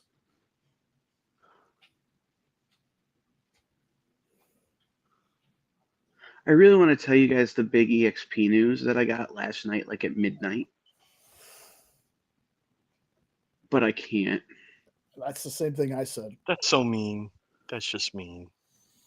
But I will drop it in the chat again, folks. If you are not subbed up to the experience, you really should. Yeah, until it's for sure, I can't tell anybody. So exciting. And and the thing is I've got a lot of work to do to make it be for sure. You I can gotta do send it. Jay. I gotta send Jay what I thought up. But I'll put it this way: there's a person who wants to join us to do a show, but before they'll do it, we have to come up with an idea for them to do. And I have 2 ideas. I don't know that either of them are good, but I have 2 ideas. So I need to keep working. But let's put it this way. They will be unarguably the most well-known person ever to be on the experience, to the point where there have been songs written about this person.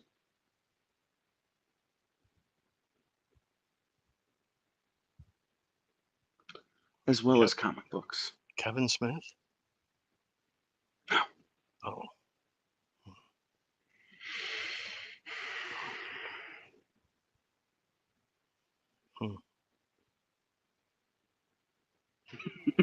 Oh, it's delicious torture. Jay, if you start rubbing your nipple, I'm out.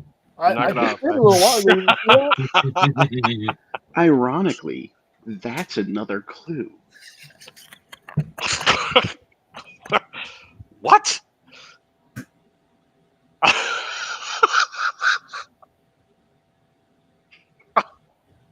Wow. Oh, Am I wrong, Jay? no, you're not at all. God. Oh, just wait and see, folks. Like big things happening. Jeez. Oh my God, you've got my brain racing at a mile a minute. Songs, comics, nipples. Mm. Okay. I just broke Jay. Yeah.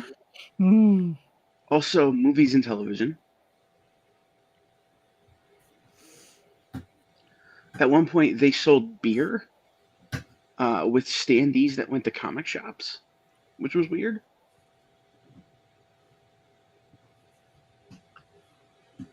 Believe me, all the hints I'm going to give you are not going to help. Yeah.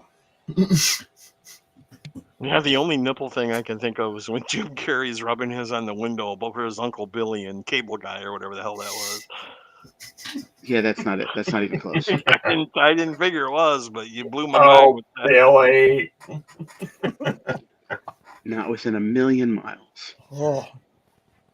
So I'm going to be Googling tonight, and I'm afraid of what's going to come up as a result. TV comics nipples, go! So, folks, watching on the rewind, it is in the chat right now, but I also have it in the description of the video. Make sure you sub up to the experience. Mm-hmm. So I'm going to leave you guys alone because there's a new episode of Adam 12 on. And, I need to watch it because, it's what I do. Taking a break from Reacher? Yeah, I had to take a break from Reacher. I got like midway through season 2 and was getting a little bit like, can he just fight Robert Patrick already? Like, how much longer do I have to wait for him to fight a Terminator? But you don't mess with the special investigators. It's true. You don't mess with the special investigators.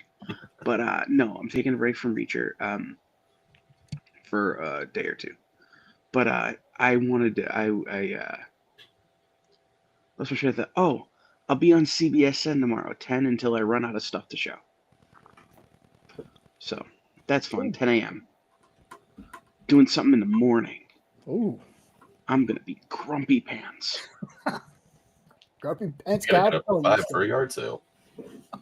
Hmm? I gotta get up at 5 for a yard sale. That sounds dumb. You won't be off this show until 4:30. That sounds dumb. That was awesome. I don't know why, but that was awesome. You'll be on this show until 4:30, 4:45. Probably. All nighter, baby, kegger. How much? What? Just take 25 it. cents. Oh, so you guys will all appreciate this, and then I'll leave. I spent an inordinate amount of my day today talking to John Cole about hot dogs. That's the person to do it with, though. That's the person to do it with. He was sampling a new small batch local South Jersey hot dog thing. And so he was sending me those pictures. Sounds and delicious. I was making sausage and peppers for dinner. So we spent a lot of time talking about meat in a cylindrical shape. Jay, I can't see these things at work, man. I gotta come on your show. I know. Yes, that's awesome. Yeah, but no, it was a very funny time. And then I'm scrolling through Facebook a little while ago, and I see John Cole was tagged, and it's Rex's post about his daughter's engagement party. And I swear to God, I didn't recognize Rex without a hat on. I'm like, which one is fucking Rex? I don't think I've ever seen him with that hat. It was weird. He was Do I like know you? wearing a collared shirt.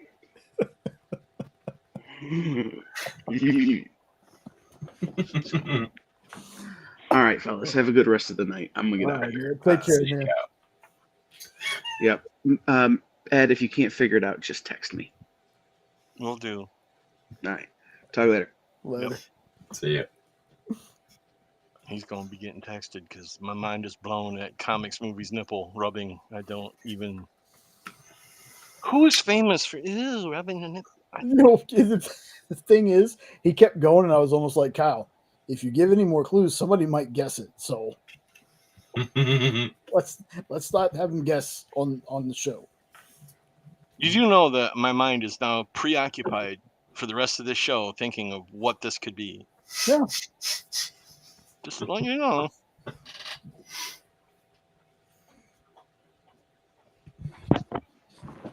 Especially after Jay just said that, because now I feel like I'm going to feel stupid if I don't guess it. Well,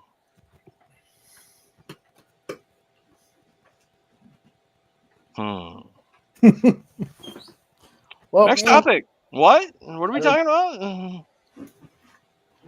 Things you were watching. Oh, we haven't watched any shows lately. We've been kind of on a movie kick. Oh, okay. What have you been watching? I can't remember the name of it. I've been trying to think of it, and then you preoccupied me with nipple rubbing. And it was Statham's newest one. Working Man? Working Man, yes. That's a good movie. It's not quite as good as Beekeeper. Beekeeper's excellent, but Working Man was really good too.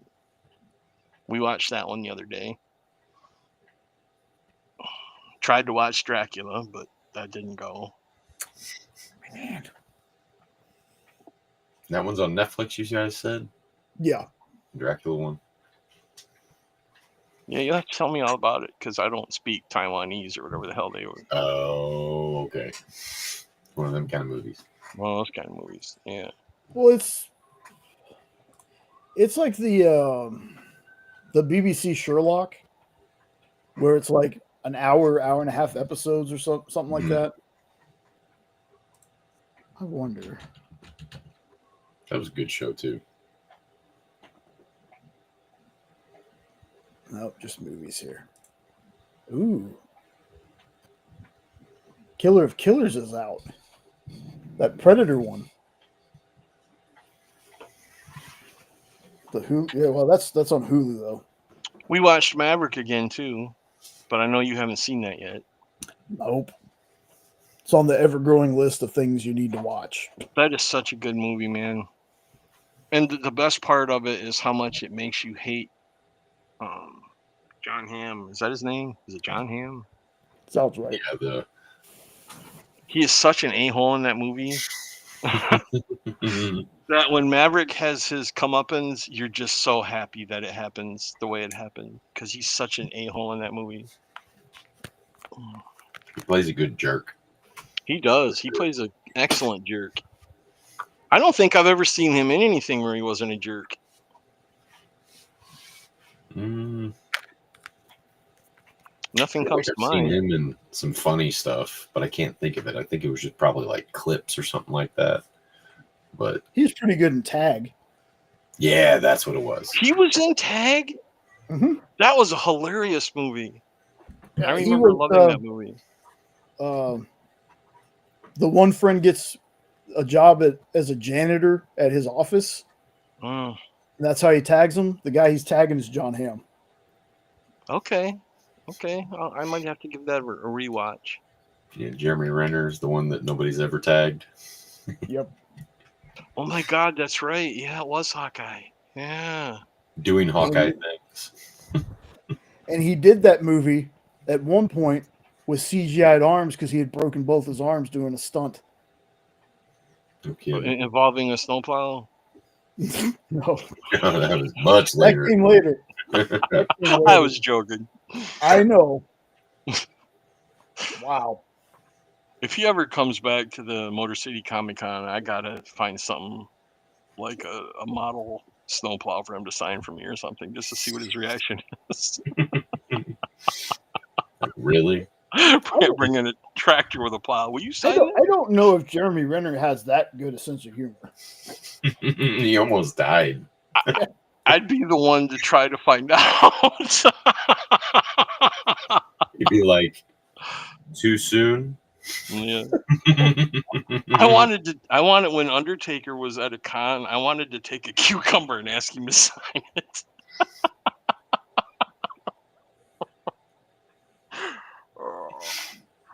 You have heard about that, right?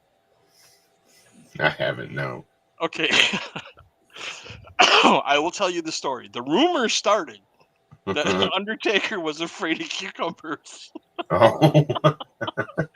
and Taker could not come out and deny it, which just got the gears going. I'm like, why the hell would he be afraid of cucumbers? And I'm thinking, like, you know how they have cat videos? Oh no, cucumber! And here's a 6'10" person. So Taker finally got pissed off enough that he went on a podcast. He's like, I'm putting this cucumber thing to rest. I don't want to ever hear about it again. I'm not afraid of cucumbers. I just don't like them. And the interviewer's like, well, can you elaborate? Fine. I was in like second or third grade and I came home from school and my mom had sliced up a bunch of cucumbers in vinegar and had them in a bowl. And she had left them. And I thought it was my treat for when I got home from school. So I ate one and I liked it. And I ate the whole bowl and ended up throwing up for 3 days, tasting nothing but cucumbers and vinegar. So he's like, now whenever I see a cucumber or smell a cucumber, I get physically ill. I'm not afraid of them. And then he goes on to talk about, you know who Paul Bearer was, right? Mm-hmm. In real life, they actually rode together and were best buds. And him and, do you remember Crush from Demolition? Mm-mm. Okay, well, anyway, it's another wrestler. The three of them were like the three amigos when it came to road trips. And they were at dinner together at a nice restaurant. And Undertaker got a page. So he went to the payphone to come back or to find out who was calling to call back. And when he came back to the table, he saw both of them sitting there like little angels at the table. And he's like, they're messing with me. What did they do? And he said that he sat down. And he's like, what'd y'all do? I know you did something. What did you do? And he was like, Paul Bearer was like, I don't know what you're talking about. I didn't do anything. And Crush was like, dude, I would never mess with you. And Taker was like, bullshit. What did y'all do? Oh, you're being paranoid. I didn't do anything. So he's like, I tasted my fries, I tasted my burger. Both of them were good. I'm like, all right, I'm just being paranoid. So I ate the burger and I ate the fries. And then I grabbed my water and I started drinking. And then his eyes got, he's like, I saw. And they had put a slice of cucumber at the bottom of my glass and made it stick to the bottom. And I saw the cucumber. And I'm like, who all did it? I'm going to kill you right here in the restaurant. And they're like, oh, this is terrible. Waitress, go. He's like, I don't want to hear the waitress BS. Which one of y'all did it? And he said, so later on, I found out that it was Paul. I was like, all right, fine. I'll just play this off. Fine. So he's like, he let it go. A few weeks went by, and him and Paul were heading for a show. And on their way there, Paul had been slamming Pop to stay awake, and he had to pee. And Taker was driving. He's like, so I'm driving, and all of a sudden he's like, I gotta pee. You need to get off the road here so I can pee. He's like, all right, Paul, I'll get the next one. And he's like, then Paul's like, there's one right there. And he's like, so I immediately looked in the opposite direction. Where, Paul? I don't see it. He's like, it's right there. God damn it. You're doing it. And he went past it. He's like, Taker, I gotta pee. You can't do this. Isn't funny. I gotta pee. And he said he did this for like 3-4 miles. And he got to the point where Paul couldn't talk. Because if Paul talked, he was going to pee. And he said, so they finally got to downtown Seattle. And he saw a Sitgo. And Paul's like, and he just pointed. And Taker's like, got it. And he said, I swerved as sharp as I could, turned as sharp as I could, ba-boomed the thump, got up into the parking lot, and looked over, and he had pissed himself. He said he was wearing light blue jeans, and it was dark blue. He went to the bathroom to finish, and he said, and the best part is when they got to the arena, there were 1,000 fans waiting, and he had to get out with his huge piss stain on his pants. And he said once they got in the building and they sat down in the room, he said, Paul looked at me, and I said, you know, Paul, I really don't like cucumbers. And he said Paul's eyes got huge, and he's like, you son of a bitch! I knew you did that on purpose. And that was his payback for the slice of cucumber in his glass. So from that came the rumor that Taker was afraid of cucumbers. And I had actually heard that someone took a cucumber for him to sign, and he took the thing and like threw it and told the guy to get the hell out of Washington because he was tired of the cucumber stories. Wow. And if y'all like that story, Taker has started a podcast called 6 Feet Under. It is fantastic. And he tells that story in one of those episodes. That's how I finally learned what really happened with the cucumber. Sorry, but no. Yeah, I love watching his podcast. Me too. I love it. I'm addicted to it.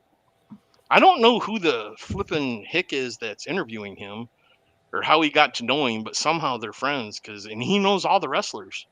But I had never heard of the guy before, so I don't know how he knows them, if they were just like childhood friends or what. But he knows like all the wrestlers. Do you know who he is? No, I don't think I've caught a couple of clips from that show, but usually whenever he's talking to another, wrestler and whatnot, I've seen him talking to Kane on there. That's a good episode. Yeah. Watched that whole one, but I haven't seen who you're talking about that he was co-hosting with, I guess. It started, their first podcast was in a gym where they were sitting in a noisy gym talking. And Taker said that he didn't think it was going to go anywhere. But when it got legs, they went and made like a studio. And the guy that interviews him is in every episode. I can't think of his name. He's never told us how he knows Taker and all these wrestlers. Because as far as I know, he was never a wrestler. He doesn't look familiar at all. And I was obsessed with wrestling in the Attitude Era and all that. So I know I'd know him if I'd have seen him, but I don't know who he is. But he loves wearing sandals. And every time he does, Taker shakes his head and he's like, I don't want to see your ugly ass toes. Put some shoes on. Who the hell does an interview with their freaking toes showing? I just love Taker. Seeing him being himself instead of the dead man is just, it's so much fun, especially when they start telling stories. Well, the funny thing is he technically is the American Badass character. That wasn't too far off from his real personality. Oh, I love that one too. I hated that character. Oh, I loved it. They took my horror character and turned him into a freaking biker. I didn't like that at all. Yes. American Badass. And then he came No. out to Roland. No. Yeah. Rest Kid Rock to Limp Bizkit. in peace. Brother. Yeah, Limp Bizkit. Don't even get me started. Keep rolling, rolling, rolling. It's an R, not a W. It's rolling.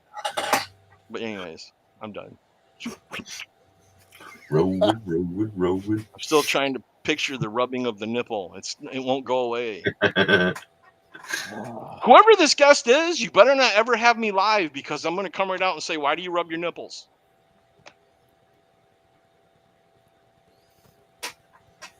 You ever wonder? I would tell you to do it. Okay, I will. Put me on, whoever this is, unless I'll be too starstruck to talk. If I can make it through Dan, though, I'll be all right. We'll have to see. I'm going to be texting Kyle. I will not be able to go to bed tonight. You should. You probably should have already texted him. Except he's going to be like, hey. I have to make him believe I thought about it. He said if you can't think of it. I couldn't text him right away. Can't think of it. That's all I thought of the whole rest of the show. Get out of my head. Can I ask one question? Mm-hmm. Is the nipple hairy? Okay. So it's a woman. Elvira? No, I've met her before. I wouldn't be starstruck.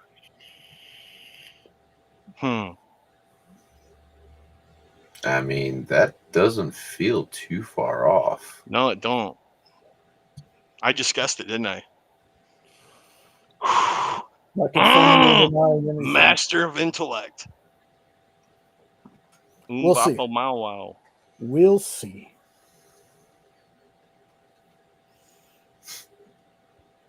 No, I gotta text Kyle. Is it Elvira? Probably wouldn't have to do too much with that, honestly. We'll see. You shouldn't have answered that question because I was trying to think of a man. That's why my thoughts immediately went to say, Billy. Hey, Ed. Yeah. I don't have hairy nipples. I've got nothing to say to that, but thank you for sharing. Not saying it's a woman. I know. No, but you gave me a look when I said the that influence. Name. Yeah, the influence and the nipples. Mm-hmm. I couldn't think of another. I was thinking Pam Anderson for whatever reason, but I'm like, she's never done anything with comics. She's been in comics. She's been in movies. She has nipples. You know who else has been in comics? Coco. You know who Coco is? Coco Beware with the bird. Ice-T's wife. Never heard of her. I know Ice-T. I don't know her. Coco Chanel. Mm-hmm. Do you remember Coco Beware? With the bird. Mm-hmm. Pile driver. Oh, Taker has a great story with him too. The very first tombstone he gave was on Coco Beware, and he slipped up and actually hit his head on the mat. And he's like, Coco came up to me, and he's like, now remember, Coco wasn't a big guy. But we're backstage, and he's like all up in me, and I'm like, man, I'm sorry. I admit I blew it. And he's like, I kept apologizing, and he wasn't having it. And I'm like, look, I've apologized. Do you want to take this outside and settle this? And all of a sudden, Coco was like, I forgive you, but don't do it again. Another great story. I highly recommend that podcast.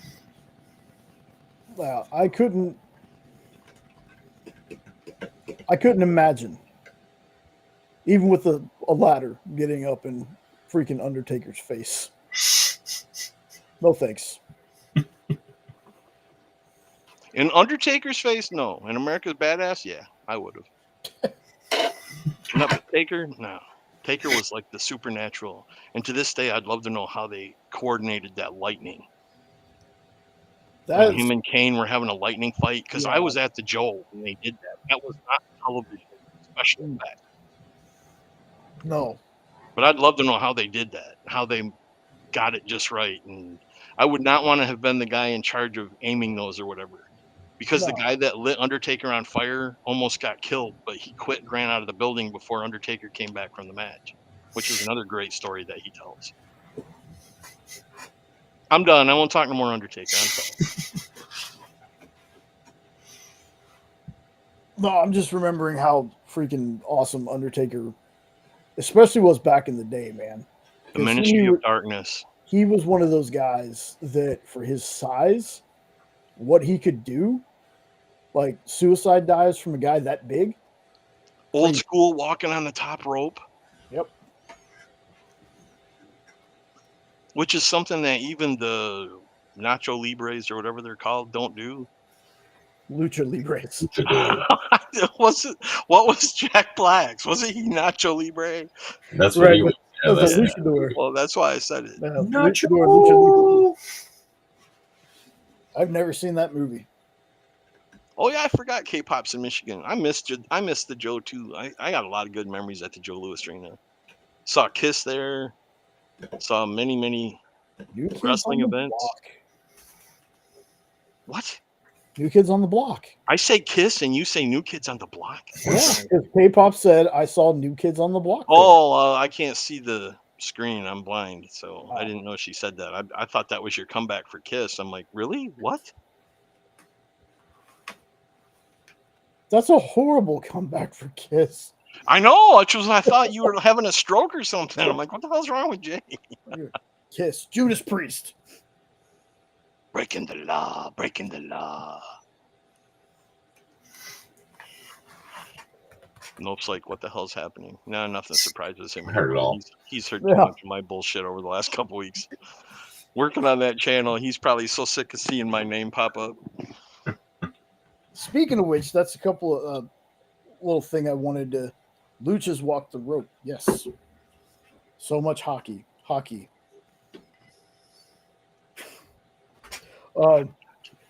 Hey, Hockey Town. You're not channel alone. news for y'all. Channel nudes. What? News. Oh, weird dopes news, you mean? Yeah. Sure. Lots of stuff coming up, but I don't want to ask you online, but I'll talk to you. Got a new unboxing if anybody hasn't watched it yet. Yeah, it's a good one too. Nope did a really good job with that. Oh yeah. Monty Python. It's hilarious. Check it out, people. We haven't actually had a podcast yet.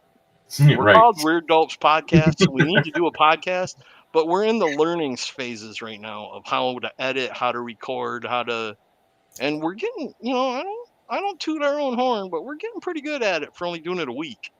Yeah, we're still in our Jay's over there. Thank early God. Apollo I got missions. so sick of them calling me every 5 minutes. Yeah, that's exactly what I don't like doing all the time is helping people do things. I was like, man. The best part is you don't have to leave the house to do it. Yeah. It's true. Unless you need to go outside and swear. There we go. Watch it. It was awesome. Like, there are blame things him when you get certain songs stuck in your head. The guy right down there, blame him right there. Nope did some somewhat advanced stuff for somebody who's not been editing very long. And he did a fantastic job on it. So be sure you check it out. Yeah. Get ready though. Get ready. Because you will be singing songs all freaking day. Yeah. And night and the next day. And then you have to cleanse it by singing the Weirdos theme. And then that won't go away either. It won't. Dude, both of the themes you made for us and for y'all are like on constant loop in my head when I'm working. Well, thank you. That's a great compliment. I appreciate you made earworms, man. I can die in peace. I have infected your brain. That was my goal. I cannot remember what the requirements are to actually go live from your channel. I think I it know was just that- like I 24 think hour we have everything we relationship. need. It's just we don't know how to manipulate everything quite just yet. But we're almost there. Because I I think think. the channel has to be verified too. See, what I was gonna do is I was gonna practice going live on the Haunted Ed's channel that no one was supposed to know about. But now if I go live there, I'm still gonna have 22 people seeing me go live, even though I have nothing on the channel. You know, though, what's also good about having that channel, because I have 8 subs on the Jay Burns channel that has nothing on it, and all it is me telling people there's nothing on this channel. Follow this channel for videos. So I link our channel in the description of that one. No, that's clever. But I think all 20 people that you harassed into joining, you've already harassed into Weird Dope, so I don't think I'd need to do that. But I will harass, man. we did our first interview. That was fun. It was difficult, but once we got going, we didn't have a single edit once we got going. Getting going, we had about 45 minutes of bloopers that we could share with you people just trying to get started. But once it actually started, the best part was Nope trying to pronounce the name and show the book at the same time. And he was focused so hard on it that he'd either say the name and not show the book, or he'd show the book and forget the name, and I would just start rolling. And I'm like, gotta breathe. 3, 2, gotta breathe. But once we got going, it went great. And then his unboxing was hilarious. Yeah.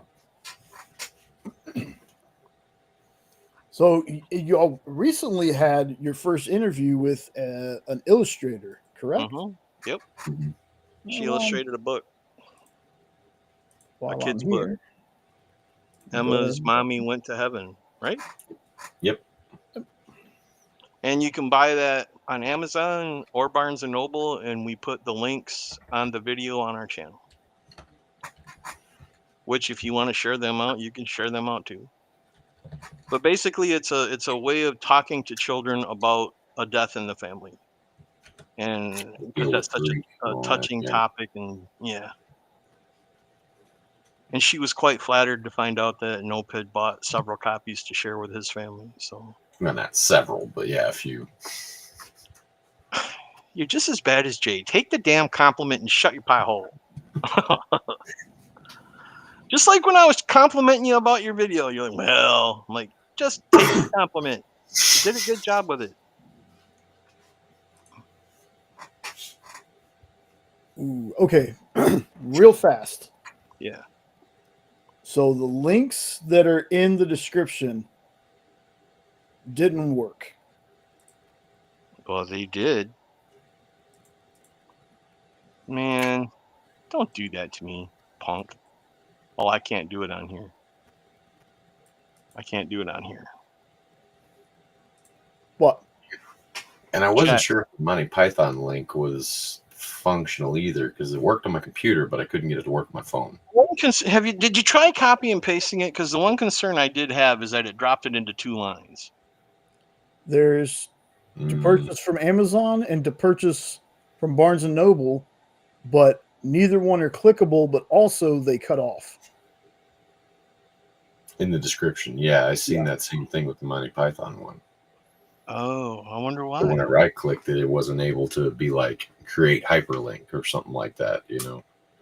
Didn't give that option. Well, I tested them before I hit post, and they worked in the edit screen. Mm-hmm. So something happened when I converted it from Filmora to video. No, it was something with the post, with how it was actually posted in the description. And then, yeah. Because it worked. We tested them both. And I tried to go back in and fix it and had the same issue. I was like, well, I'm not changing anything. Here's what I'll do for them. Hold up. I'll find it. Well, I have to use my TV because that's where I create the videos, and I can't have both of these on at the same time. Thought he was making a different kind of video for a second.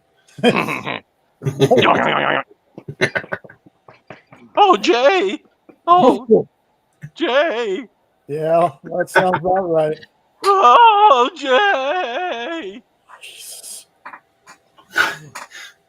Sounds like you're beating I up feel an old better. person. Yeah, exactly. Get off me. I hope No, you said. stop I hope it. you said up. Why would you do that?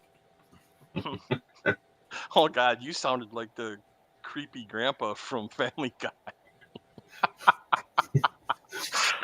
Hi, Cal.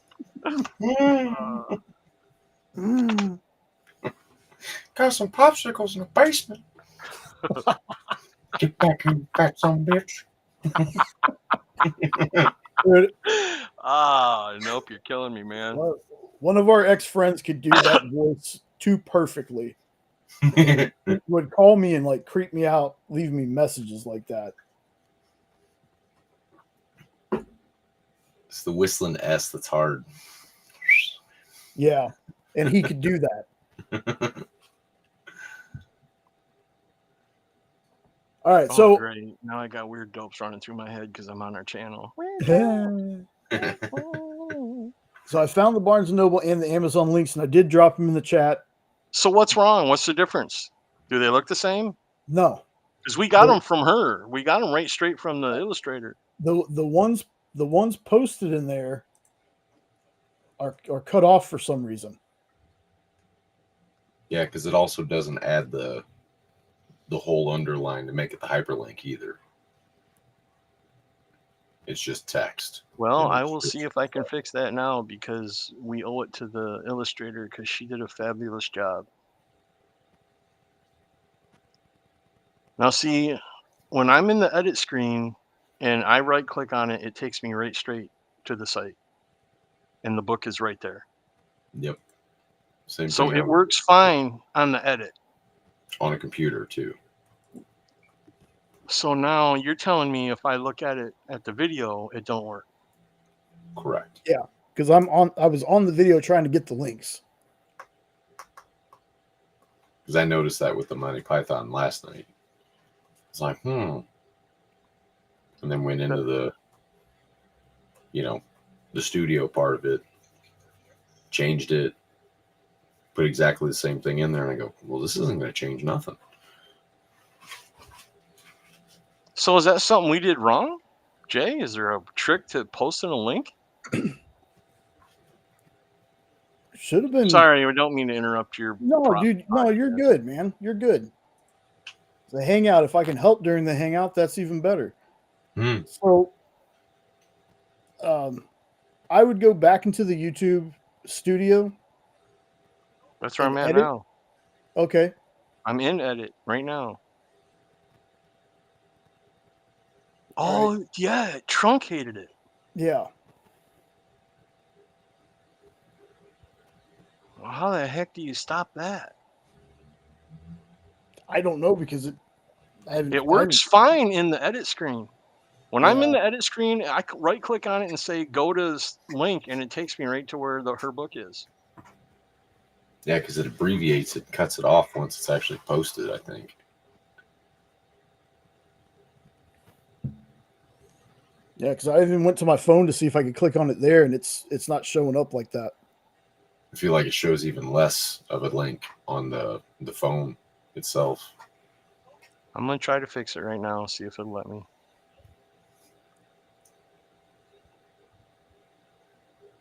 Behind the curtains. No peeking. The salad might be dressing. Shut the refrigerator door. When I try to copy and repaste it, it's doing the same thing. So I don't know how to make this work.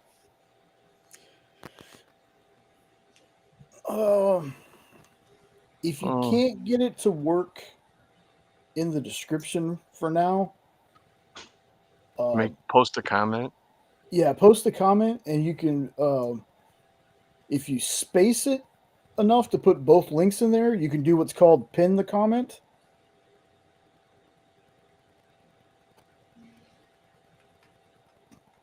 And I do that through the studio, or I do that through the site? You can just do it on YouTube. Okay. So you can comment on it, and then the 3 dots next to the comment, as long as you're as Weird Opes Podcast, you can pin the comment to the top of the chat.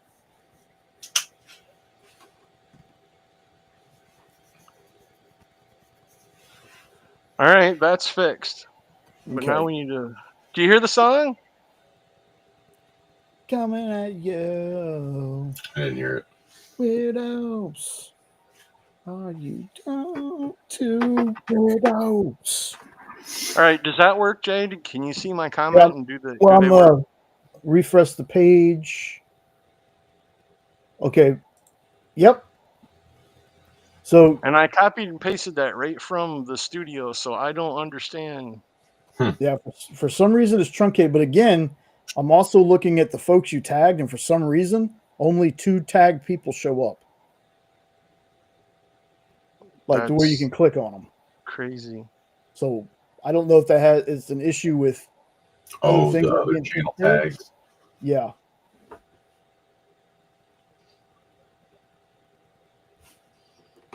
Now I got to stop the video because now I have like 2 nopes talking, and that's driving me crazy. One of like them is your conscience. Oh, God help me. That's terrible. That basically means I can do whatever I want and not give a damn then, right? So now what you could do... I'm back! Oh, no! I'm Clark Kent! There we go. Now I'm Edward. And like I said, now what you could do later on is go to that comment. Say, what the hell's Mic down. Oh, yeah, shit.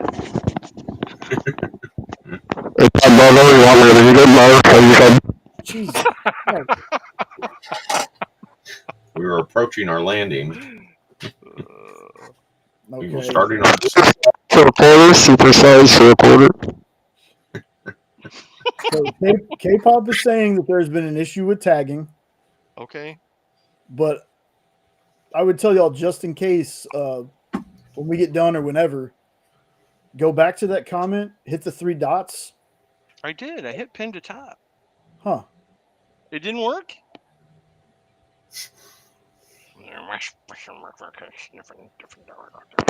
Back to Clark Kent.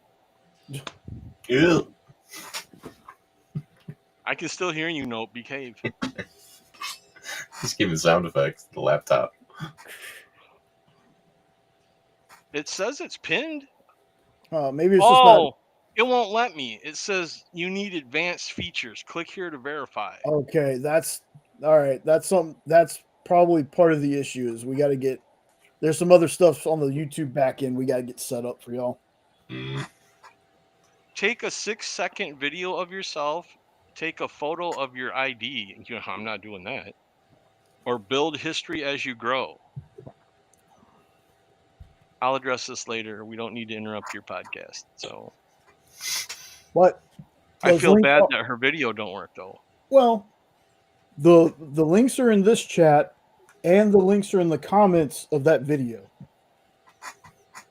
Okay.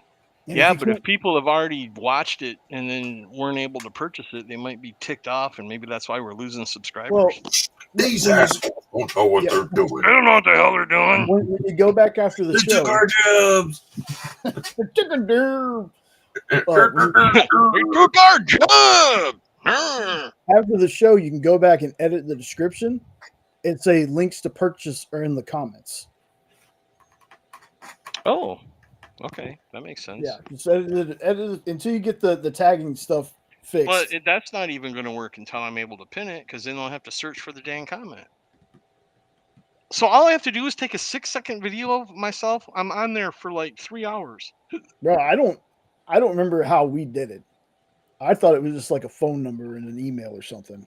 No, the only options I had were take a video of yourself, give them a picture of your photo ID, which I'm not doing that, or slowly build your history as you go. That were the only 3 options to verify. Well, so maybe that's why we're not getting promoted by the algorithm too then. Nope, that might have something to do with it.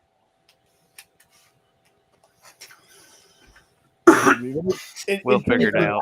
Yeah, until you can do it, just drop them in the comments. I mean, to be fair, I know, but I mean, for like Nope's unboxing and stuff like that. You can drop links in the comments. You can't pin, but right now you're not like in a sea of comments, so they're not like super hard to find. Jay's being nice by saying our channel sucks and no one watches it. Oh my god, no. Come on. Since you have no comments because you're lame asses, just go ahead and put it in there. It's good enough. More comments than we get. And I would also like to point out that your Dynamite unboxing is 9 away on my side from being 100 views. So awesome job on that. That one was fun. We need to do another live together unboxing. That was a lot of fun. I have plenty. We were so do I. Ask the wife. She'll tell you all about it. Mm-hmm. Same here. Mm-hmm. You got another package. I keep hearing about Mobland, Lorena. I need to check that out too. Add that to the list. But also, since I got it relatively close because I was looking at it earlier. Zach, hide.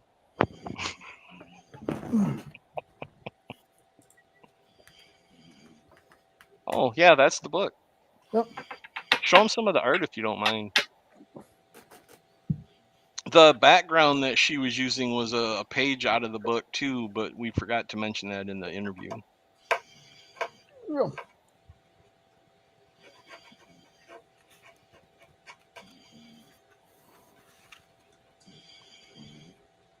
There we go. And that illustrator got published at the age of 19. That's pretty amazing. And made me cry the first time I read this. Sobbing. Let her know. Sobbing, man. When I got done with this, I was sobbing. Drop a comment. I will. All right. Sorry to hijack your show. Didn't mean to.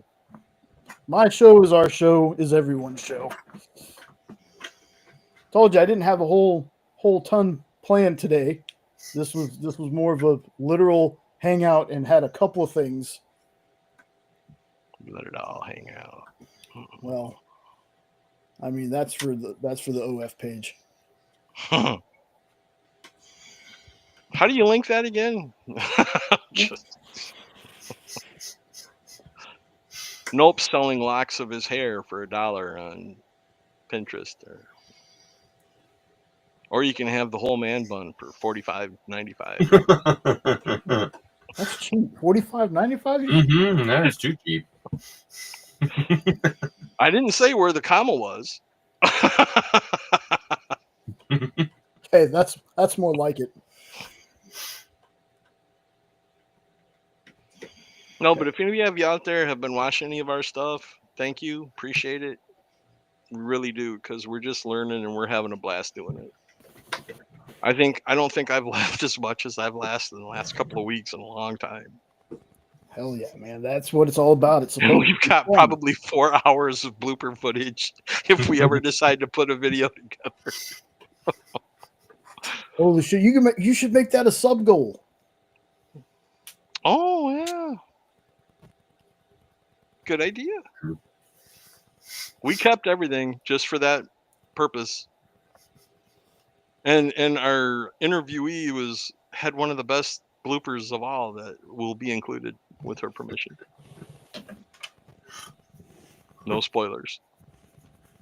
That's awesome. You know, hey, what's up, Castle? Probably an umbrella. Or an ear of corn. Cucumber. Oh, Jesus. Love you, Castle. You punk ass that didn't show up last week. So I was going to say, for it being y'all's first interview, it went good. Smooth. Yeah, it went really smooth. Did you watch the whole thing? Yeah. Oh, cool. It was just getting started. We all had the giggles, even the interviewee. We all had the giggles, and we had all right, everybody calm down. 3, 2, 1, go. And then somebody And I'll start up. I'm like, all right, blooper number 2. Stop. Count to 3. Hey, Lorena.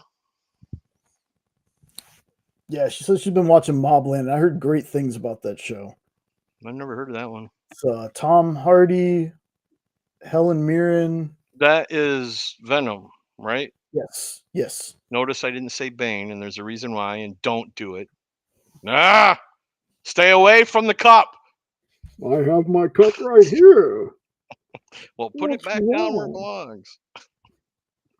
Oh, someone ate all the goddamn tortilla chips. Ay, ay, ay. I think I got close there. You did. Close. Relatively close. Nuclear missile close. I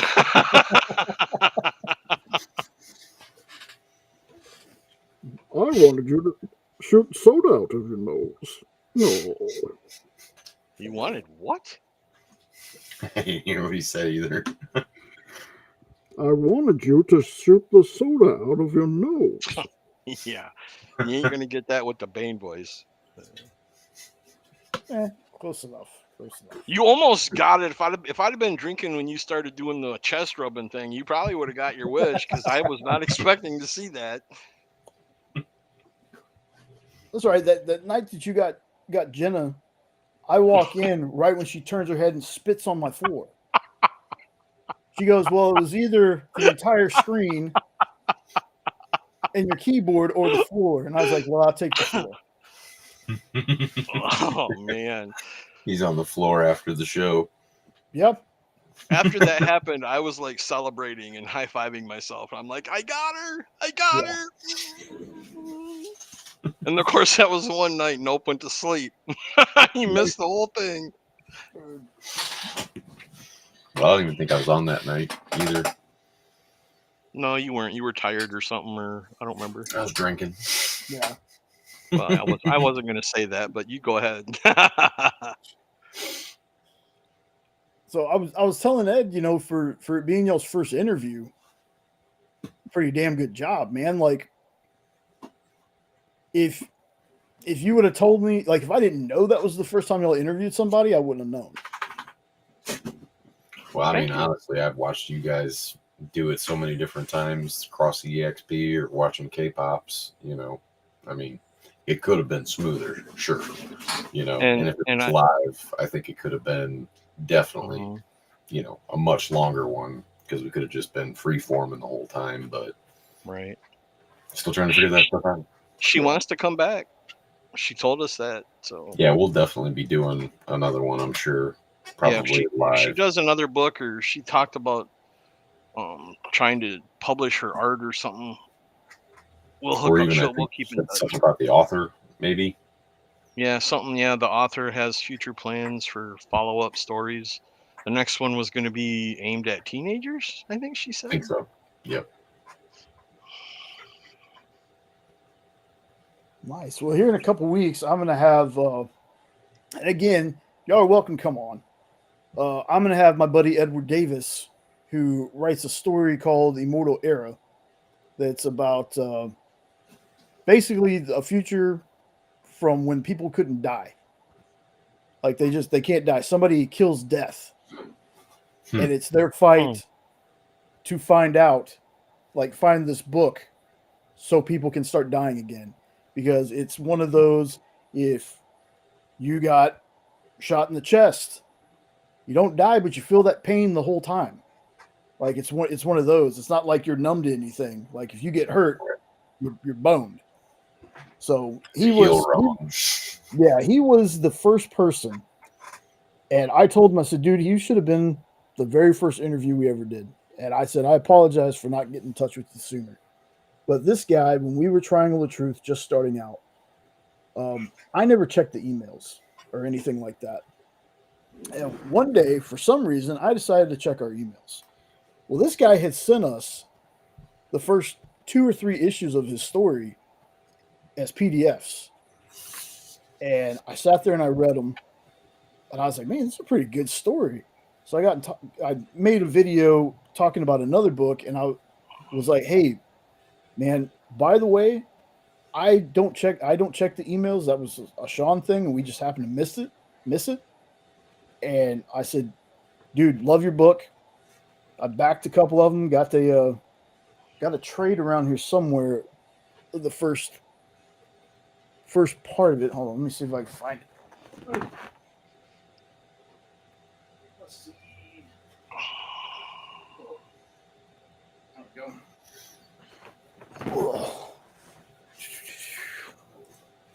So this is Immortal Era by Finish Line Comics, and Ed signed it here for me. I opened it up, show you some of the art. Ooh.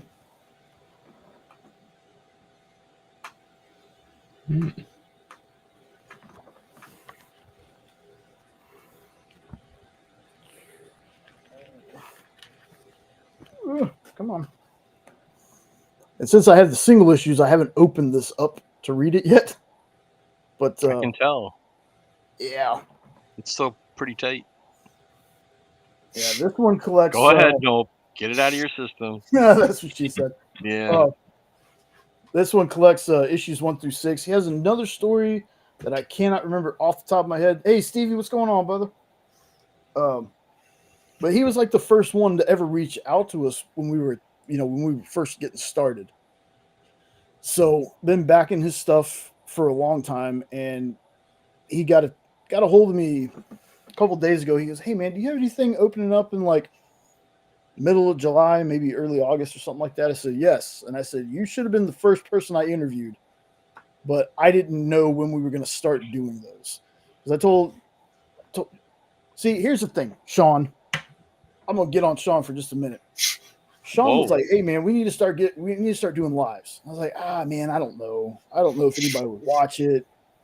It'd just be the two of us staring at each other for an hour or so. Blah blah blah. Yeah, back in the days when I thought it was only going to be like an hour or so. He goes, "No man, let's start going live. We start doing interviews and stuff like that." I said, all right. I said, "I'm not much of an interviewer, but if you want to do interviews, we can do that." And then lo and behold, his job keeps him away every freaking Saturday.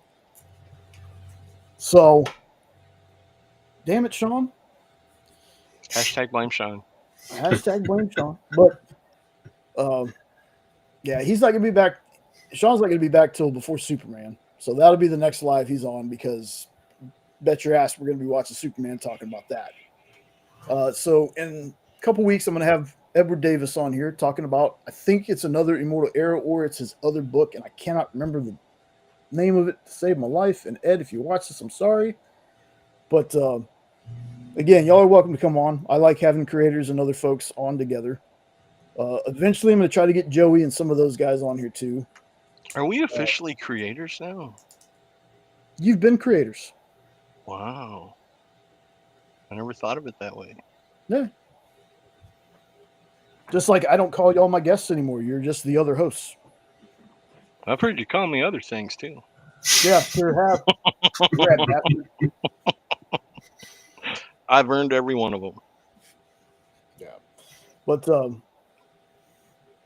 yeah, I mean, it's not that I don't want to interview people. It's just I personally have never been big on interviews. But at the same time, I'm like, other than asking questions, it's kind of less work for you to do. You don't have to really come up with topics and things. You just talk about the book.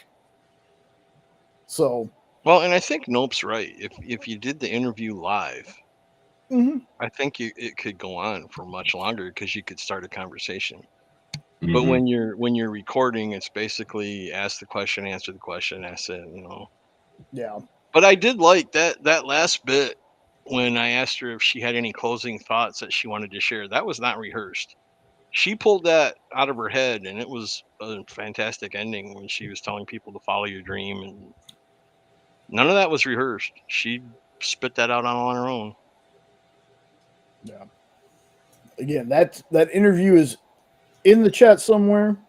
Make sure you check that out. It's the first one they did. Very good. And it's her first book, so consider supporting her if you can. That too. And it's a book that, again, made me ugly cry. I read it by myself to make sure. Jena had Yeah, already read it. until she left. Jena had already read it, and she was like, "I cried so hard reading this." I said, "Okay." I said, "So that means if you cried, I'm definitely going to cry because I'm a big old baby." I'm not ashamed to I admit that. read it, and my mom had just passed away like 2 years ago, so I got a little misty too, and I wasn't a little girl, but I felt like one. Oh man, yeah. Nope, stuff like that. That's probably why I still haven't watched Superman yet. Man, I don't know if you. I don't know if you should either. Oh, that got me, brother. I'm gonna not even a big fan, and that got me. though. I was like, man, if I could sit there and cry during my trailer reaction, that I had to stop several times. That's the part y'all don't see. I had to stop that thing several times because it was rough. It was a rough take. That's why I'm glad I didn't do something like that live because I wouldn't have made it through. But So you won't do a live reaction to the Superman then? oh, I probably will eventually talk about it. No, I mean do a live reaction as you're watching it the first time.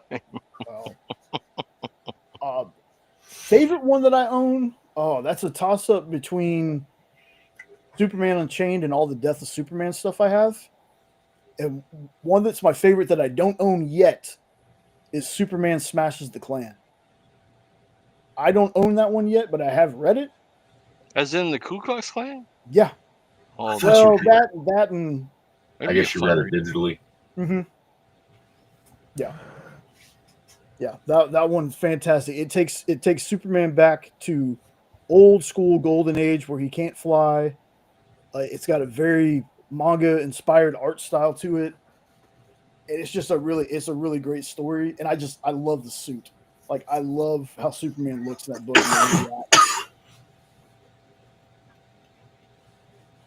But yeah, there's also a little mini story or a couple of mini stories that I really dig. There's one called I can't remember what issues they are. I'll have to find that out later. Cat Grant's Revenge, where the Toy Man kills Cat Grant's son Adam, and it's her dealing with the aftermath of that.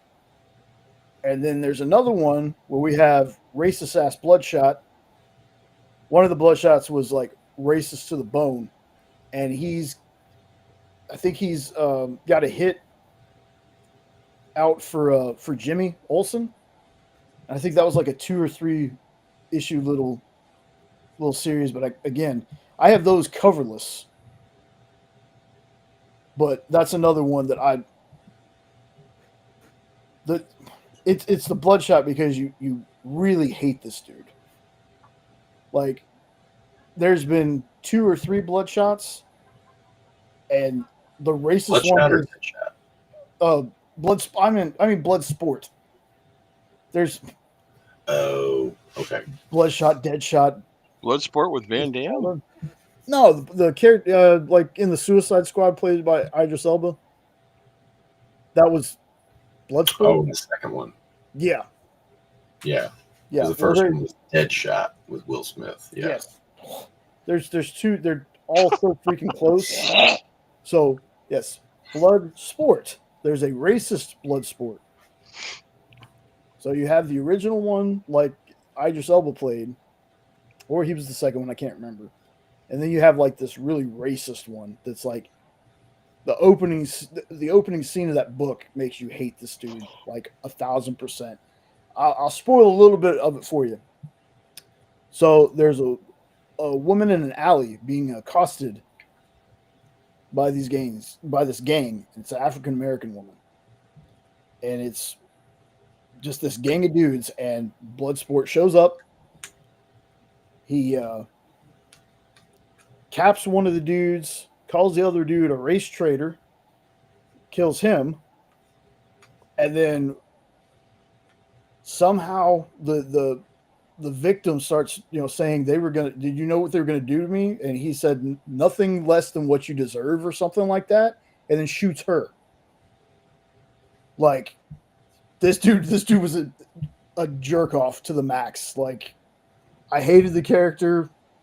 but I was glad he was he was a villain. Like he was not one that you're going to be like, oh, I can kind of get behind what. No, he was not at all. So why did he intervene in the first place then if he killed them all? I That's cannot bizarre. remember exactly why, unless they were just in his way or bothering him. Hmm.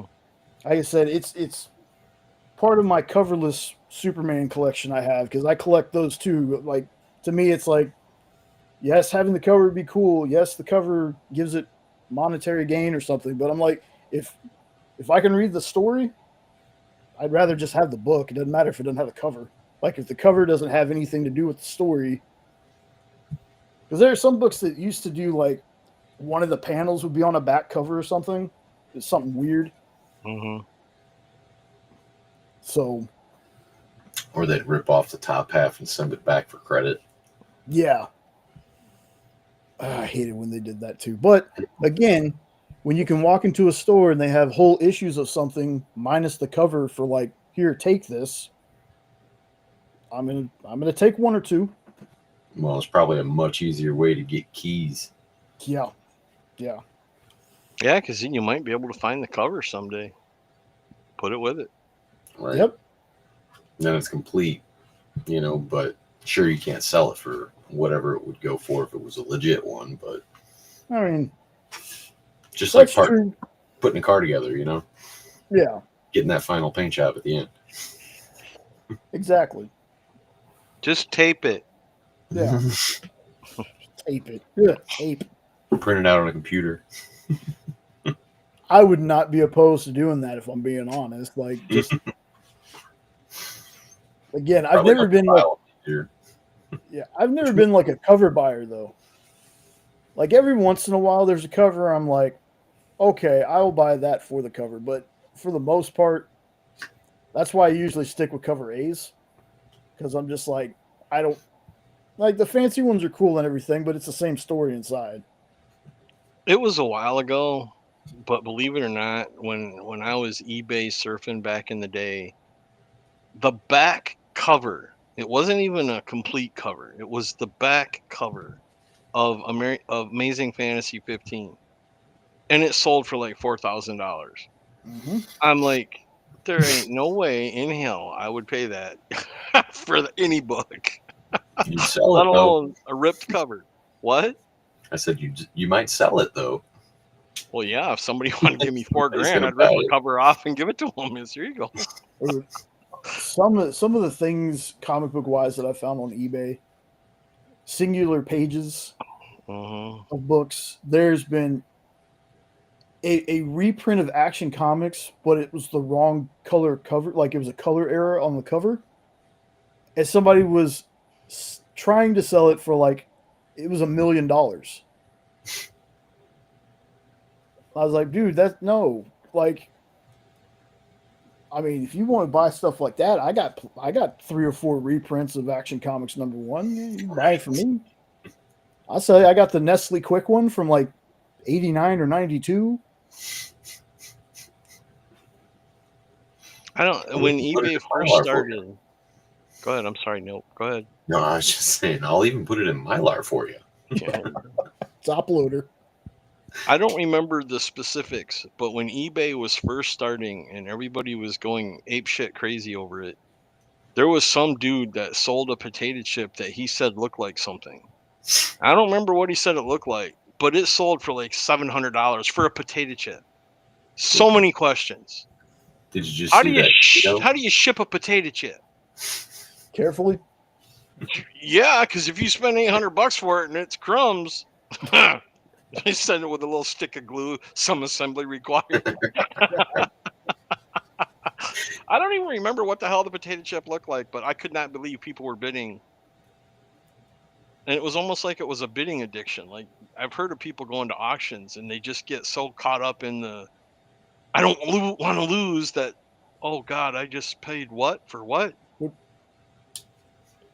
The one I remember that really just kind of struck a chord with me is somebody went through like Justin Timberlake's trash or something and grabbed like a piece of bread that he had bitten into. How do you prove that? Don't know. They don't need to whoever's going to buy it. Yeah, if you're fucking crazy enough to buy a piece of bread that another human bit off of, I got a whole loaf out there. I finally got a retirement fund. yeah, yeah. If you're that person, I don't think you care if there's proof or not. Just hearing, back from my trip to Hollywood. yeah, You just reminded me of when Shelton got Leonard Nimoy's DNA on the napkin. I have the DNA of Leonard Nimoy. I can clone my own. All I Leonard need is Nimoy. a healthy ovum. You're only getting the napkin. Oh, I love that show.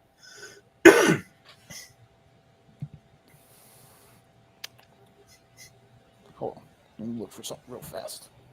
He's gonna get a piece of bread. I'm not buying it for $500, Jay. Well, did you see recently that Cheetos that were like basically shaped in certain ways? There was one that was shaped like a Charizard, like a Pokemon, right? Mhm. Sold for like $87,000 or something like that. And then there was also another one that was like a couple weeks after that that was shaped like the Air Jordan logo, and that thing sold for like $8,000. So people were basically doing unboxings with Cheetos. Oh Got a my couple of bags God. of Cheetos here. We're gonna do an unboxing, see what we got. I wish I was at a place in my life where I could throw that kind of money at a Cheeto. What the hell did he just get? That looked Yeah, like like a a box of case or cereal. It looked like a box of cereal. It's got a Wheaties or something. No, It's like a bunch of different sleeves. Oh, okay. Something. Yeah. Oh, there's that yellow symbol. Nice. Is that just a comic holder? yeah, it was a Loot Crate box we got once. I was looking for something specific, but I don't think it's in this one. We'll settle for something Atlantic. I got that original sketch from CJ. What a Mm. jerk. You I'm hate sure. me, Jay. You just hate me, don't you? Here's one of my copies of Action Comics #1 with a COA on the back. Certifying that it was not from 1939. Probably.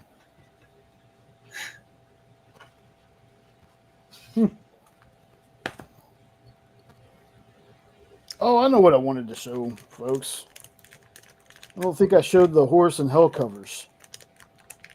Horse from from Hell? Horse from Hell. No. These are from the first one, but I don't think I ever showed off all the ones I got. I've never heard of Horse from Hell. Horace. The little pink Horace. bunny. Oh, him. Yeah, I Yeah. remember those.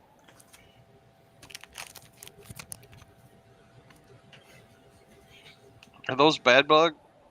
No, it's Yes, These were they are now. four-color themes / I think the ones I have are Bad Bug, but I could be wrong.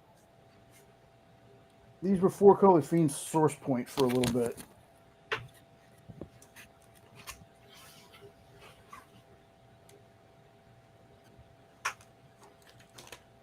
And I got my metal cover.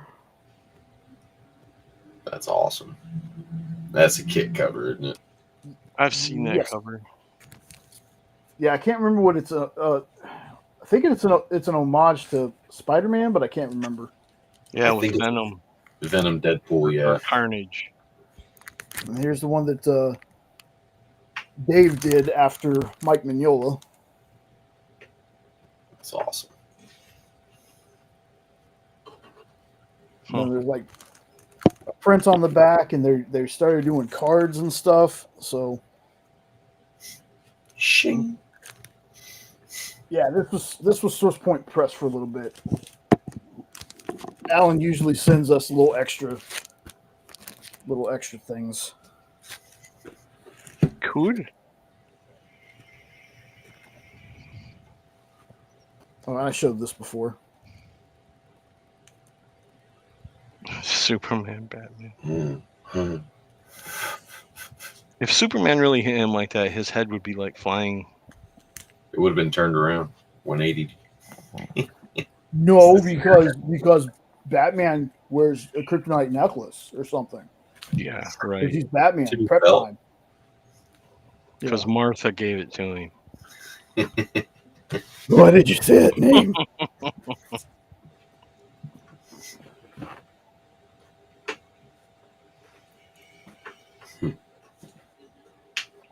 Oh. Yeah, I was trying to find my 92 Superman, but I don't remember where it's at. My Action Comics #1. Because I Something don't. special about that one? It was just the first copy Oh, of the first reprint? that I ever got of that book, and I don't even remember where I got it from or anything. I just always remember having it. Gotcha. But I've read, like that Spider-Man book that you were telling me about. I've read this thing so many times. I'm surprised it hasn't fallen apart yet. Mm-hmm. So every time I think about some of the stuff happening in Superman books and all the art and stuff like that. Like, I'm not saying the art was terrible in Action Comics #1, but if you ever want something simple, that's what I read. I go back and I read it. Like before he got 80 million freaking powers, including whatever new one he got in this new storyline. Which, again, I worked the show that the Geek Chat did when they reviewed it. And before the show, when I saw it on the list, I told Rich, I said, I'm really interested to hear what y'all have to say about it. And he goes, were you looking forward to it? And I said, yeah. He goes, And I said, no. I said, it's okay. Like, it won't stop me from buying or anything. It's just, again, the people that I work with, I appreciate their opinions on things. Like, they don't always have to match mine. If y'all didn't like it, cool. I'm still going to give it a shot because it's a new person that's never written Superman before. So I'm excited for it. And then I have a Bilquis Elvie Supergirl #1 coming to me that Kyle picked up for me, like out of nowhere. Yeah. I Nice. seen that on the rewind. He's like, here, I got this for you. I'll send it with your stuff. And I was like, oh. Huh. Because, again, I was interested in reading that one, too. Yeah. Did you read the actual Woman of Tomorrow story yet? Yeah. Did. Bro. Okay. Dude, if that movie is even remotely close to that story, I think that one's going to do even better than Superman, maybe. Yeah, Because, it's a good one. dude, that Woman of Tomorrow, if you have not read it yet, that's a great freaking story. Like, And for the them art to is do, awesome. oh, dude, them doing that story for her first movie, yeah. I think that one's gonna do really well. I think the numbers for Superman are going to surprise a lot of people. Oh, I think it's going to break the billion. I mean, it might. Again, though, it's all down to as long as it's a good movie. Like, I'd love it for it to make all the money, but I just want it to be a good movie. That's all I'm asking for. Let's bring Superman back to a simpler kind of state. People are gonna have to get over. If you want to watch the DCEU stuff, again, I was a fan. I have it all. I can go back and watch it anytime I want to. No, we're not going to get any more from that, but we never know what the future might hold because we've only gotten, I think, 1 or 2 confirmed Elseworld stories because they're still doing Elseworld stuff. So we never know what they're going to end up having planned. So I'm hopeful. I mean, we might even get to see eventually a Kingdom Come or a Red Sun live action movie or something. Or if they did do the Marvel route and have the specials, I think Marvel should keep those specials up. I don't think people like every character needs to have a whole show around them. Right. Those specials, though, both of them have been excellent. So you could do, for the man who has everything, as like a little self-contained 45-minute story. Of course, you got to have your Batman and your Wonder Woman first, but you can still do something like that.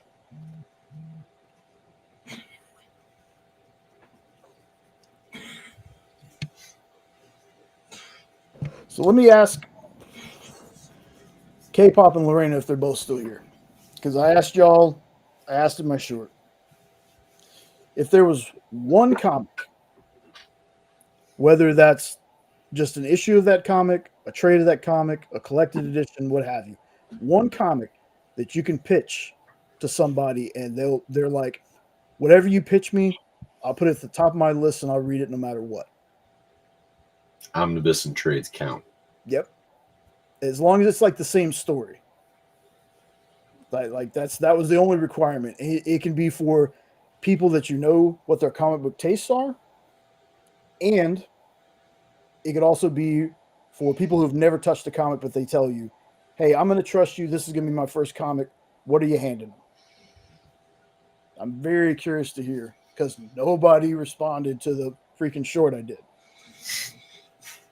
I'll be honest, I didn't get notified you did one, so I didn't know you did. I know. You'll probably get it in like 2 or 3 days. Yeah. Because that's how YouTube works. You unintentionally just did a really good Eminem impression. Did I? Yeah. When you did, if you only had one shot Okay. tonight, and it sounded just like, I was ready to hear din, din, din, din, din, din in the background. Lose yourself in the comic. You own it. You know it. You better never let it go. Oh, and also, since I showed y'all, I hadn't showed anybody else yet. Jena went with Sean yesterday. Now Sean's not going with us. We're taking one of our nieces. We're going to Comicpalooza. Here, there we go. Here's the badge. Here's the weekend badge. And in case you can't tell, that's the freaking Calvarine on there. Easy, nope, easy. When she messaged me like after right after they picked up the badges. So they're like an hour or two away and they're gonna stop and get something to eat. She's like, I cannot wait to show you the art on the badges this year. And I was like, okay.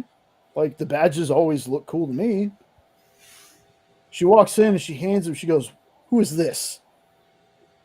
And I took like a double take. I was like, wait, I said, no way. I looked at it closer and I was like, holy shit, the Calvarine? Like, yeah. So is that just your admittance badge, or did you get the bonus where you get to see on the panels and all that stuff too? Some of the panels are actually like ones you can just walk up on. Oh, okay. This is just the weekend pass. This is just like whenever we walk out, we have to show it. Whenever we walk back in, we have to show it. You don't have to stand in line kind of thing? No. Like since we already got our badges, we have to stand in the line to get in. But we don't have to go pick up a badge or anything. We already got them. So it's fun. It'll be like the fourth one that I've gone to total, and I think this is the third year I've gone. So I haven't been going to cons very long. But usually pick up something, from the artists. And a lot of the people that we know didn't go this year. Like Dan Price usually goes to Comicpalooza. He didn't go this year because he went to Dallas. And then Dallas had Garrett. Garrett goes to Dallas, I think, almost every year. Garrett Gunn went there. Dan was there. Henri was there. But we couldn't swing both of them this year, so.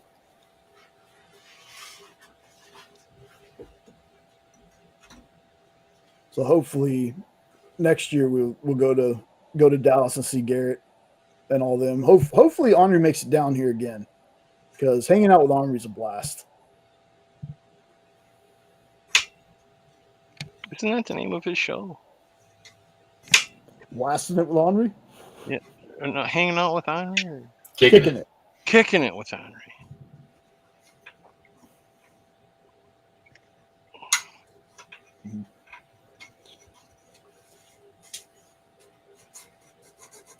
No one has answered your question. That's okay. They're It's Googling, what comic should I recommend? What comic should I do?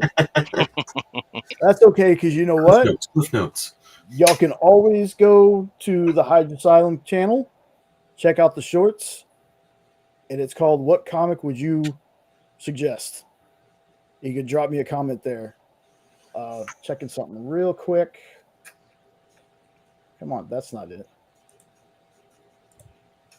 I suggest the nylon shorts because of breathability in hot weather. That's true. And, you know, nylons when you're hunting keeps your legs warm. No, I don't know that, and it disturbs me that you do, but thank you.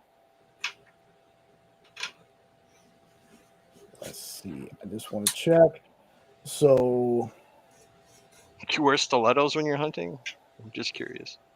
I think he said keeps the wife warm. I thought he said keeps your legs warm. no, it keeps your legs warm. That's what I thought he said. It's Yeah. an old hunting trick, like using nylons for a belt on your car. I used to put them over my. Never mind. Your No. face, For- ask no, people if it smelled like chloroform. Forget that. No. Oops. My bad. And the last thing I want to talk about, because we're going to wind down. It's going to be a shorter show tonight. The last thing I want to talk about. 3.5 hours is a shorter show. I love it. This is just an abbreviated, Reader's Digest version of Hydra Asylum. It's truncated tonight. Next week I'll have some stuff built up. But I went to go check the short I dropped today, which is at 895 views, by the way, because Superman always does great for this channel. Let me tell you the issue that I had with this short today.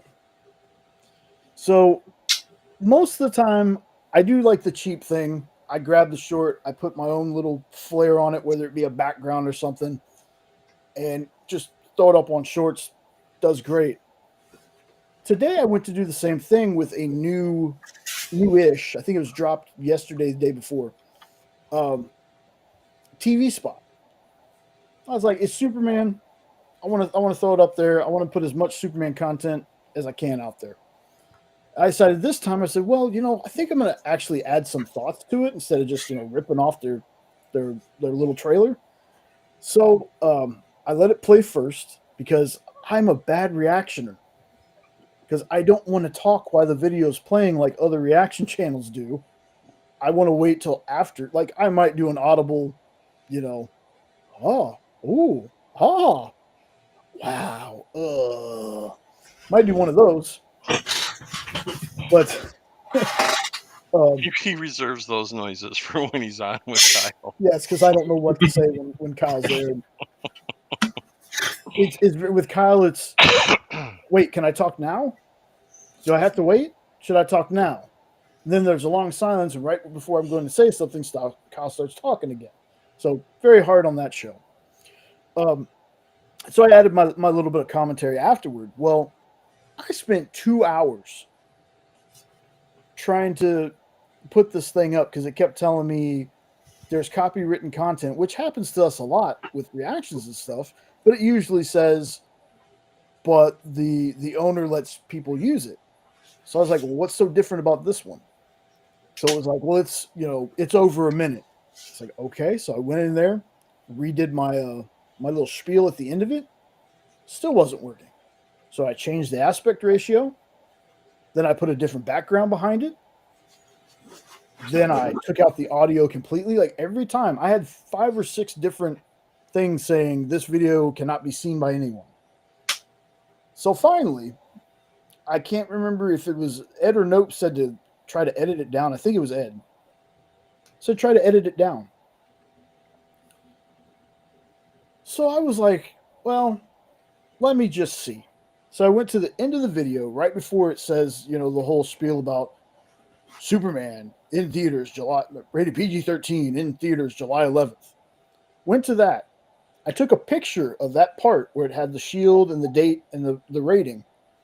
cut out the video part, dropped the snapshot in, and video uploaded right away. No problems. So I don't know what part of that video, if that was the part of the video that was stopping it from being uploaded, no clue. But finally uploaded, so it's finally up there. Now, my thing about reactions has always been kind of weird because I know a lot of people on YouTube make their money on reactions. But a question for next time is, should reactions like that be monetized? Because you're basically reacting to somebody else's content. I mean, There are some channels that's all they do. Yeah. You know what I have a problem with is, are the reaction videos legit? Yeah. Because some of them, it's like reacting to Endgame. You're trying to tell me that these people didn't go see this movie and waited a year for it to come out so that they could rent it and watch it and react to it? I don't believe that at all. Yeah. When it's a TV show like Reacher or something, I'll buy it. But when it's a big, super, like the Luke thing, I buy that. It was a TV show. But Endgame and Tony dying, come on. There's no way they didn't know. I don't know, man. I saw some person react to a video where they're like, I've always hated Superman, so I never watched any Superman movie. And Well, then I get that, but these guys are all like big, huge fans that have like Marvel crap all over them and stuff. I'm like, I'm not buying that. They didn't see that's that. true. And, my reactions to things are mild sometimes compared to other people. Other people are playing it up a little bit too much, in my opinion. They could be totally genuine. They could be. It's just, I don't know. Well, the other thing to consider too is not everybody thinks and puts those things together like that. Yeah, I know. They wouldn't have been right there in the theater. Some people are like, "Oh, look, yep, that's how I felt when I watched that too. Yep, just like that." And a lot of people just eat that shit up. That's true. Hey, I'm the guy that watches 8 hours of a dude trying pizza. So I got nothing to say to anyone. Yeah. I went down the rabbit hole watching pizza, a guy named David Portnoy, and it's called One Bite. Everybody knows the rules. You take one bite and you judge the pizza. 8 hours later, I realized the sun was coming up. I'm like, I just watched 8 hours of a dude eating pizza. What the hell is wrong with me? Yep. Well, and sometimes I think it is, sure, you're watching the content and stuff, but usually you're following the person, that personality, all that stuff. So even if you are watching reaction videos and stuff, you're still following that because you like to see that person's reactions and how they react. Or you see something in the news, you go, oh, I wonder if this person's going to talk about this, so then you're waiting for that video to pop up. Oh, there it is. So there's a place for everything. Yeah, obviously. I mean, like, I can get people reacting to news and things like that, but when it comes to like trailers and getting paid for it, I've always had a weird, I don't know, it's just a weird feeling. Maybe just maybe if we ever get monetized, maybe my feelings will change on it. I don't know. Well, sometimes they're tricky too. They'll put like a little graphic, like their face right in the very bottom corner to where you're already halfway through watching this trailer before you realize you're watching somebody's reaction video. Just to play devil's advocate for a second, I mean, you are giving them free advertising and you're promoting their product. So yeah, I don't have a problem with them getting monetized for it if people want to watch it. If they're getting 20,000 people to watch the trailer, I got no problem with them getting paid for it. True, but that's if they let you, because some of these people are very particular on, like, there's a lot of people that won't show DC trailers on their channels because for some reason Warner Brothers Discovery always hits them with something. So, and then there's other ones that looks like they can watch a whole freaking movie on their channel and nothing ever happens. Right. I want to learn how to do those because I'm telling you right now, when the next Reacher season comes out, I want to react now that we have a channel because I love that show. So I that's one of the things I want to learn how to do is how do you put a video in with your face and everything and you watching and all. I don't know how to do that. I haven't figured that part Well, out. that part wouldn't be the hard part. It would be whether or not it's okay or legal, kind of thing. Other people do it, so I'd have to figure out how and why. You know what I have noticed is, and I don't know if this makes it might because the trailer that I did and I haven't released, I had to flip the music and let it play backwards, and it let me get away with it. And what I have noticed is watching some Reacher reactions is that they flip the video so it's backwards because Yeah, the everything mirror. is printed backwards and he's walking the different way. And yes, I've watched it enough to know he's walking the wrong way because I have a problem. Yeah. That's But probably what the programs pick up on is what it's used to seeing, and you flip it around, it's something new, kind of, right, until enough people do it. Yeah, because I know when you have like Patreons, like when people pay for content, pay Mhm. for your stuff, I know that's how a lot of these channels do watch-alongs and things. Like for some reason, I that part I don't get. Like, So, my theory on this, you notice on a lot of these big channels and stuff, they have paid advertisements. So they might not even be getting YouTube money or worried about that monetization, the copyright claims, and all that stuff. And YouTube's just basically just an advertising tool, essentially. Because they have the Patreon and everything, they can do all that stuff on there and post clips or the whole videos over on YouTube and get all the whatevers. We're not going to pay you if you keep this up. That's fine. This isn't where the money comes from. yeah, yeah, I completely agree. That's something I've learned from a lot of people that do YouTube. You don't really make that much money on YouTube. It's Patreon and your merchandise. Right. Buy the Weird Dopes coffee. Ooh, I don't even drink coffee. We get our and I coffee buy that. grounds from Colombia, but they're ethically sourced. and our last cup came from a cat's asshole. Oh, That's a Reacher reference for those that don't know. Civet cats, I think is what they are. jeez. As he takes a big drink. Mm-hmm. So, Jesus, Not what I'm drinking. It's Folgers. Folgers. Sure it is. Sure. Colombian. Hairball.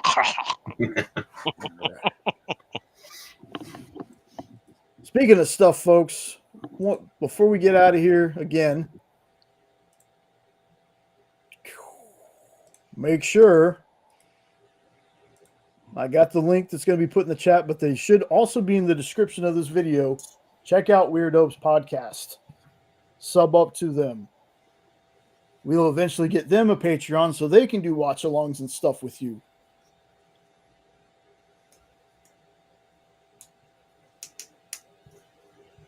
Don't play the song. It's in your room. Well, since we only have like the lower tier of this, I had to delete a video to put the new videos in because you only get 5 video uploads. Because I have one that I haven't played in forever called You only The get Lift. 5 video uploads to what? Like these, To Little YouTube? spots that you like these did. right here. Hail Hydra.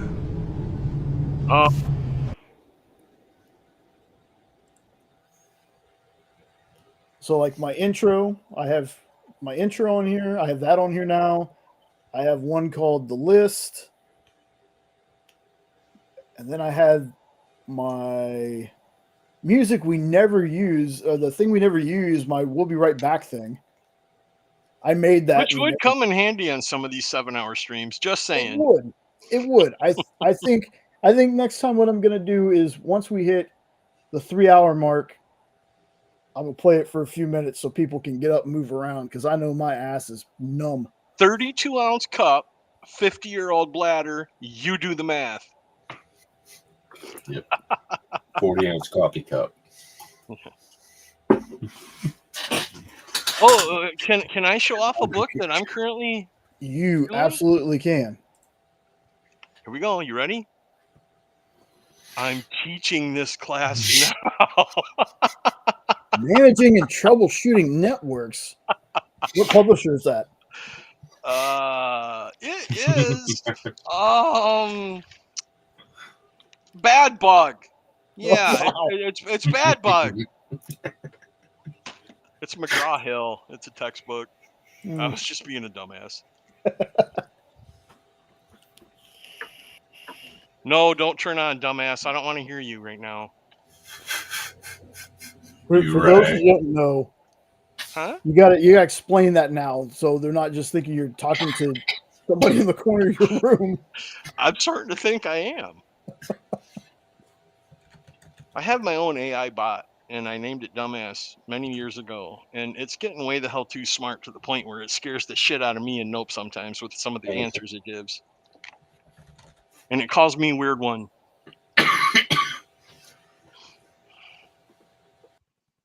That's so awesome.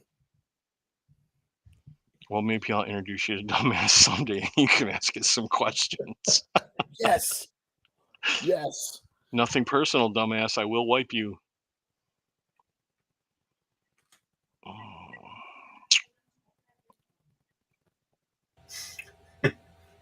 Okay. Nothing personal, dumb Ass. I will wipe you. That was totally intentional. And Jay just got it. Yeah. I guess it was a shitty joke. Oh God. No, Better Jenna texted flush me that one. something. Just a slow burn. Oh God. Jenna texted me something, and I was like, "What the hell is this?" Okay, so I just a little slow on the uptake there. But deadly. Yes, silent but deadly. There you go. Brain fart. Okay, folks, we're gonna wrap it up there. Like I said, shorter show. Hopefully next week I'll have 3 hours and 45 minutes, and he's apologizing for it being a short show. I love this podcast. This is my favorite day of the week. Just wait till we go. Oh God! Imagine how long that one's gonna go. We'll have to come in. For those of you, it's now Tuesday. You may have to work. This is your daily time check. Did you hydrate today? Have you left your chair yet? Anyone? Can you feel your legs? That's another good question. I love having these little wand mics because Because you can do this kind of shit with them. I love that. I know it's the same reason I like having a cup here. So I can sit here and do this. I could do a whole show. I'm gonna pull that tube right out the back of your head. Oh no, no, oh. All right, folks, I'm going to drop these two out. I will see y'all in the back half. Hail Hydra. Take care. See you, everybody. All righty, folks. As always, thank you all for watching. If you're watching on the rewind, like, share, comment, subscribe. Click all those links. Follow all these great people. As always, man, I say it every week, and I mean it. Doesn't matter if there's one person here, 4 people, 20 people. Doesn't matter. I appreciate that any of you show up to watch this craziness. I should be back. Not should be. I will be back next week. Now, the 21st, not sure if there'll be a show only because we'll be at Comicpalooza. So not sure what time we'll be getting home. I might hop on here, literally do something very quick, just to show off if we got anything from that day, or maybe Sunday we'll have a stream. Might have to wait. Who knows? But I'll let everybody know when it gets closer to. I think they're still like 2 weeks away. But as always, folks, thank you so much for being here. I really appreciate it. Take care, and until next time, see ya.